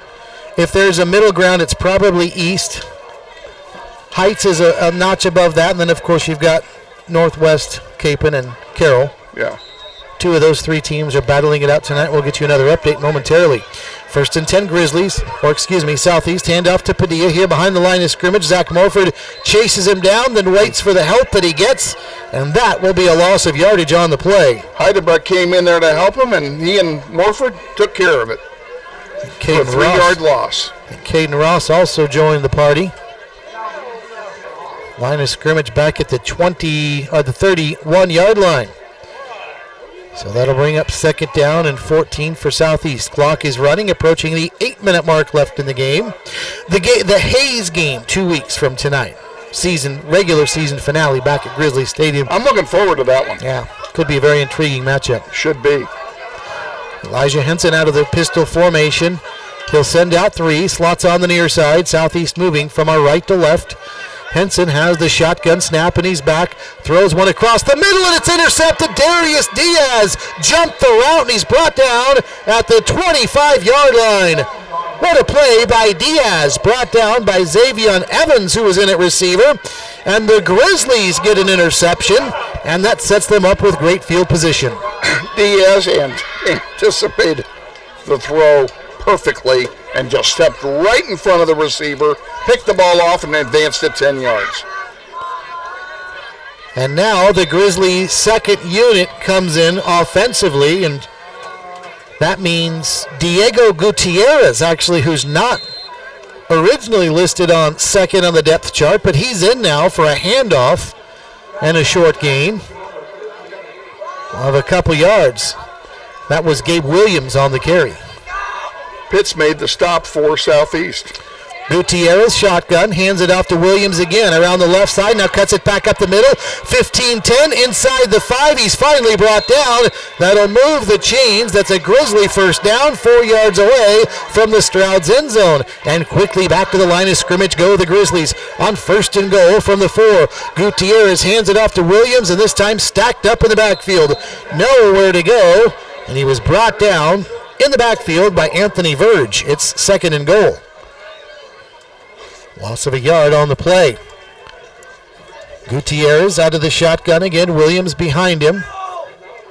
Man in motion from left to right now, and there's movement on the left side of the line. Dalton Schrader just moved early, and that'll move him back 5. Schrader is in at left tackle. He's just a sophomore, 6'3", 230. And that's the inexperience factor coming to light there. All backups in on the line as well for the Grizzlies, so no starters are in now. Zone read here on second and goal, and a handoff to Williams, nothing doing. Better job by the Southeast defense here. So it's third and goal from back at the 10-yard line. 5.5 left in the game. Northwest 67, Southeast 6. Grizzlies going deep into their depth chart now here late in the contest. And this is going to be a drop back pass, and a swing pass out to the near side is going to be caught. And the receiver was Seth Coy, dropped down at about the 5-yard line. And that'll bring up fourth down and goal. Nick De La Rosa in on the stop for Southeast. And Steve Martin wants his unit here, this backup unit, to go for it. Put him to the test on 4th down and goal from the 5. It's the only way they learn is to do it. So here we go. Diego Gutierrez, sophomore quarterback, out of the shotgun. Williams, a running back behind him. Ramon Darnell is also in as a back, but this is going to be a handoff to Williams right up the middle, and he's going to get stacked up well short, about 6 yards shy of the goal line. Elijah Gentry in on the stop for Southeast, and Northwest turns it over on downs. And actually, he got it down to the 2, Steve, so it's going to be backing Southeast into the corner. Chance for the defense here to make some noise. Yeah, it looks like the backups are coming in on defense, and this will be a chance. Well, I see starters, actually. I beg your pardon. Now, that's all starters, I believe. I think this is a challenge by Mark Marinelli and Steve Martin, who have not been totally pleased with this young defense. Well, the defense is not, even though you've only given up 1 touchdown, they have not played a sterling game tonight. So kind of a message here. How do you feel if you're a defender and the backups are in on offense, but you're a starter and you're still out there? I think you know the message that coaching staff is trying to send. You're in the doghouse. That's what it means. So let's see how they respond with Southeast backed up, as Kevin said, to their own 2-yard line. 1st down and 10. And Southeast is going to go with that bunch look in the backfield. They've got about 3 or 4 guys in the backfield that could carry the football. Now one of them goes out as a receiver. Flags down. Might be a delay of game again. There's just a lot of commotion. No, it was a false start. That'll cost him about 1.5 yards. That'll put it on the 1-yard line. Maybe 1 yard, you're right. Clock still running, approaching the 3-minute mark left in the game. You know, we haven't had a safety yet this year. Well, this would be the part of the field where you might well see one. You know, last year we had safeties in 7 games in a row. That is a rarity. That is a rarity. 1st down and 11 for Southeast from their own 1-yard line. 2:42 left in the contest. Grizzlies leading 67-6. Got a final from Cessna Stadium to pass along after this play, which is going to be a handoff to Kanye Brown, and he's going to get dragged down after a 1-yard pickup, and that'll bring up 2nd down. It's a final. Bishop Carroll 27, Capon 21. Oh my goodness. Carroll has knocked off Capon 25 times in a row. You were asking earlier if this might be the year. I did ask. I thought this might be the year. Capon's at home, albeit at Cessna, but Capon has a good team. They had Weston Sharts. I'd like to see Carroll finds a way to win those games. Anxious to see this Grizzly team get another shot at either of those two. Maybe they'll get them both. Handoff here, not much doing. Southeast from our right to left, trying to get out of the shadow of their own goalpost, and Kanye Brown carries it. Not much happening. In fact, he lost 1 yard back to the 1-yard line. It's going to be 3rd down and 11 again for Southeast. 90 seconds left in the game. 67-6, Grizzlies with the lead. Ball's 12 inches away from the goal line. What play do you call here? I think they're going to bunch it up in the backfield again with those 3 backs, maybe send out a receiver and then just try to play something safe here with a run. Don't want to do anything too risky and throw an interception. Out of the shotgun is Henson. He's got a running back to his immediate left and a couple more in front of him, and now flags come flying in. Wow. Delay of game. You're right. Clock ran out. They were using that formation, though, stacking them up in the backfield, so this will back it up another half yard. That might have been intentional. You could be right. Because the clock is still running. The clock is still running, and let's see, in another 6 seconds, they won't have to snap it again. That's right. And indeed, there it is. They do not have to snap it again. They don't have to snap the ball. So I think that was an intentional delay of game, and quite frankly, probably a smart move at this juncture. Play clock still hasn't even started. The game clock is down to 12. Is the play clock supposed to have started by now, though? Yes, it has. It should have. Well, somebody's texting and driving again. Well, Game clock's down to 2-1, and I think that'll do it. That'll do it. They're shaking hands. It's a final from Southeast. Well, the Grizzlies are 1-0 at this brand spanking new stadium. After a 6-6 early score, Northwest outscores Southeast 61-0 from there on out. How about that, Kevin? Total domination, and obviously the Southeast program has a lot of work ahead of it. Stay tuned now for our 4 Points Insurance and Financial Services post-game show. The final score, Northwest 67 and Southeast 6. This is Grizzly football presented by Mel Hambleton Ford.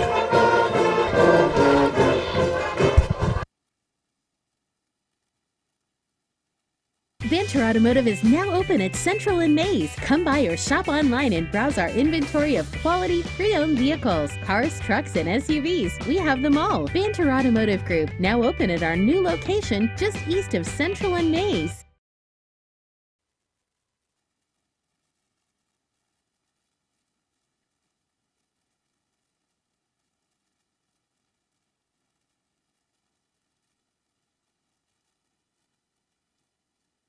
I don't know.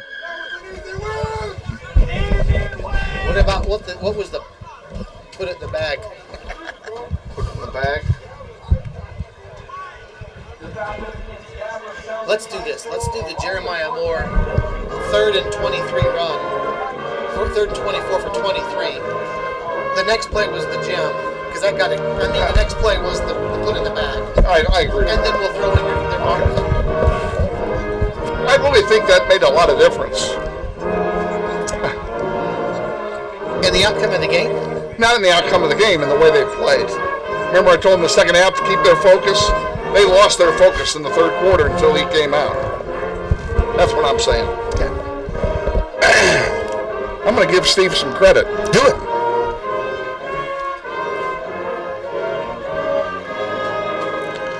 All right. This is our only segment. And then you can play another break after we say goodbye with some of these commercials, and then we'll be done. Because I have some that I have to be in the post-game show. The Christopher Daniels watch, that's got to play. That's the only one that's got to play at the end. Welcome back to Southeast High School, where it's a final. Northwest 67 and the Southeast Golden Buffaloes 6. With the win, the Grizzlies improved to 4-2 on the season. Southeast falls to 1-5. They have lost 5 straight games. And coming into this game, Southeast had been outscored for the season 250-50. And you can make that now 317-56. Southeast has been scored this season. And you can put your calculator away now after adding all those numbers up. But yes, it has been very lopsided for them this season for sure. Do you see a calculator, Al? Right over there in the corner. Did I use it? I refuse to answer that question. All right, so the Grizzlies win big here tonight. In case you missed it, Bishop Carroll was knocked off Capon 27-21. Congratulations to Bishop Carroll for doing it again in the Holy War. But Kevin Arkin, let's talk about this game because it was identical to last week's in that each team scored a touchdown on the first drive of the game, and you wondered if it might be game on. But once again, this Grizzly team, just too much, 67 points tonight. However, this team, quite frankly, has a lot of holes, and they've got to fix it, especially on the defensive end of the ball. They do have some problems to fix, not only on defense, but special teams. The place kicking unit needs a lot of work this week. We had bad snaps, we had bad kicks. We had a kick go out of bounds on a kickoff earlier in the game, and those are the kinds of mistakes you just can't make those in November. And we are quickly approaching with just 2 weeks left in the regular season at South next week. That'll be at Carpenter Stadium. Then we'll wrap up the regular season at home 2 weeks from tonight as the Grizzlies take on Hayes High School. All right, it's time now for, let's start with our gem of the game, brought to you by Christopher Daniels Watch and Jewelry Repair at the corner of Central and Tyler. If you're in the market for a new piece of jewelry or a fine watch, Kevin, go stop by and see Christopher Daniels. Or if you need repair work, he does a great job. Christopher Daniels, watch and jewelry repair at the corner of Central and Tyler. He is right next to Jimmy's Egg. And I'm going to go with the Jeremiah Moore run of 23 yards back on the first drive of the game, Kevin. The Grizzlies needed 24 yards for a first down, and Jeremiah Moore on a running play almost got them all. He ended up just a yard short, and man, what a weapon, because you know there's an old saying that you don't have that play in your playbook, 3rd and 24, but when you have a guy with those kind of wheels, you actually kind of do, and it's Jeremiah Moore running the football. And we have 3 guys with those kinds of wheels. Yeah. So it's not just Jeremiah Moore. That could have been L.J. Phillips or Sincere Thompson just as easily. It just happened to be Jeremiah who got the nod that time. And on the very next play, L.J. Phillips, he ran a mile with it. He did. He nearly took it to the house. He ended up 3 yards shy of the goal line in a running play that was somewhere around 60 yards, I believe. And so we're going to go with that as our put it in the bag cleaners play of the game, because once LJ got down to the goal line or near it, you knew there was no question the Grizzlies weren't going to get stopped on that drive. In fact, LJ scored on the very next play from 3 yards out. So that was our put it in the bag cleaners play of the game. You hate to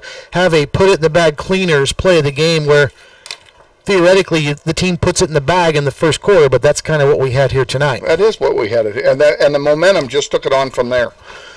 Kansas Vacuum Center sponsors our Put It in the Bag Cleaners play of the game. They're at 9330 West Central, the home of the vacologists. Stop by and see Cliff and the folks at the Kansas Vacuum Center. If you are in need of a vacuum or vacuum repair, Kansas Vacuum Center will handle all of that. Well, let's turn our attention toward next week, which, quite frankly, Kevin Arkin, based on what we know about South, could look a lot like this week, as South is another program that is, quite frankly, quite down right now. They are down right now. They're in a rebuilding mode as well, and have been for the last year or so, and their whole athletic program has been in a rebuilding mode. Their volleyball team has struggled. Their soccer team has struggled for several years. And, of course, the football team is struggling. Does that mean we go in there and take this lightly? No. We have to go in there as if it's a playoff game and we're playing Spring Hill. And I don't think Steve Martin will allow this team to go in and take it lightly based on some of the holes that we've already talked about. Exactly. Because, really, playoffs are still a few weeks away. But that Hayes game is going to be a playoff caliber atmosphere and late playoff season type opponent as well. That is a good team. And we cannot take Hayes lightly, even though we're playing the game at home.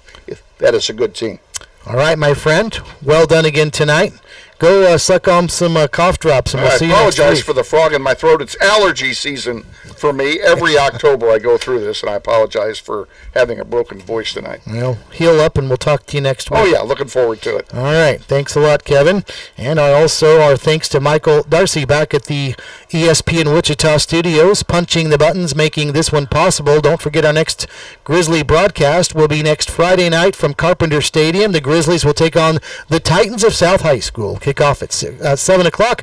The pregame show sponsored by HTO will begin at 6:30. Once again, it's a final from here, Northwest 67 and the Southeast Golden Buffalo 6. Now from Southeast High School, Steve Strain saying so long and good night, everybody.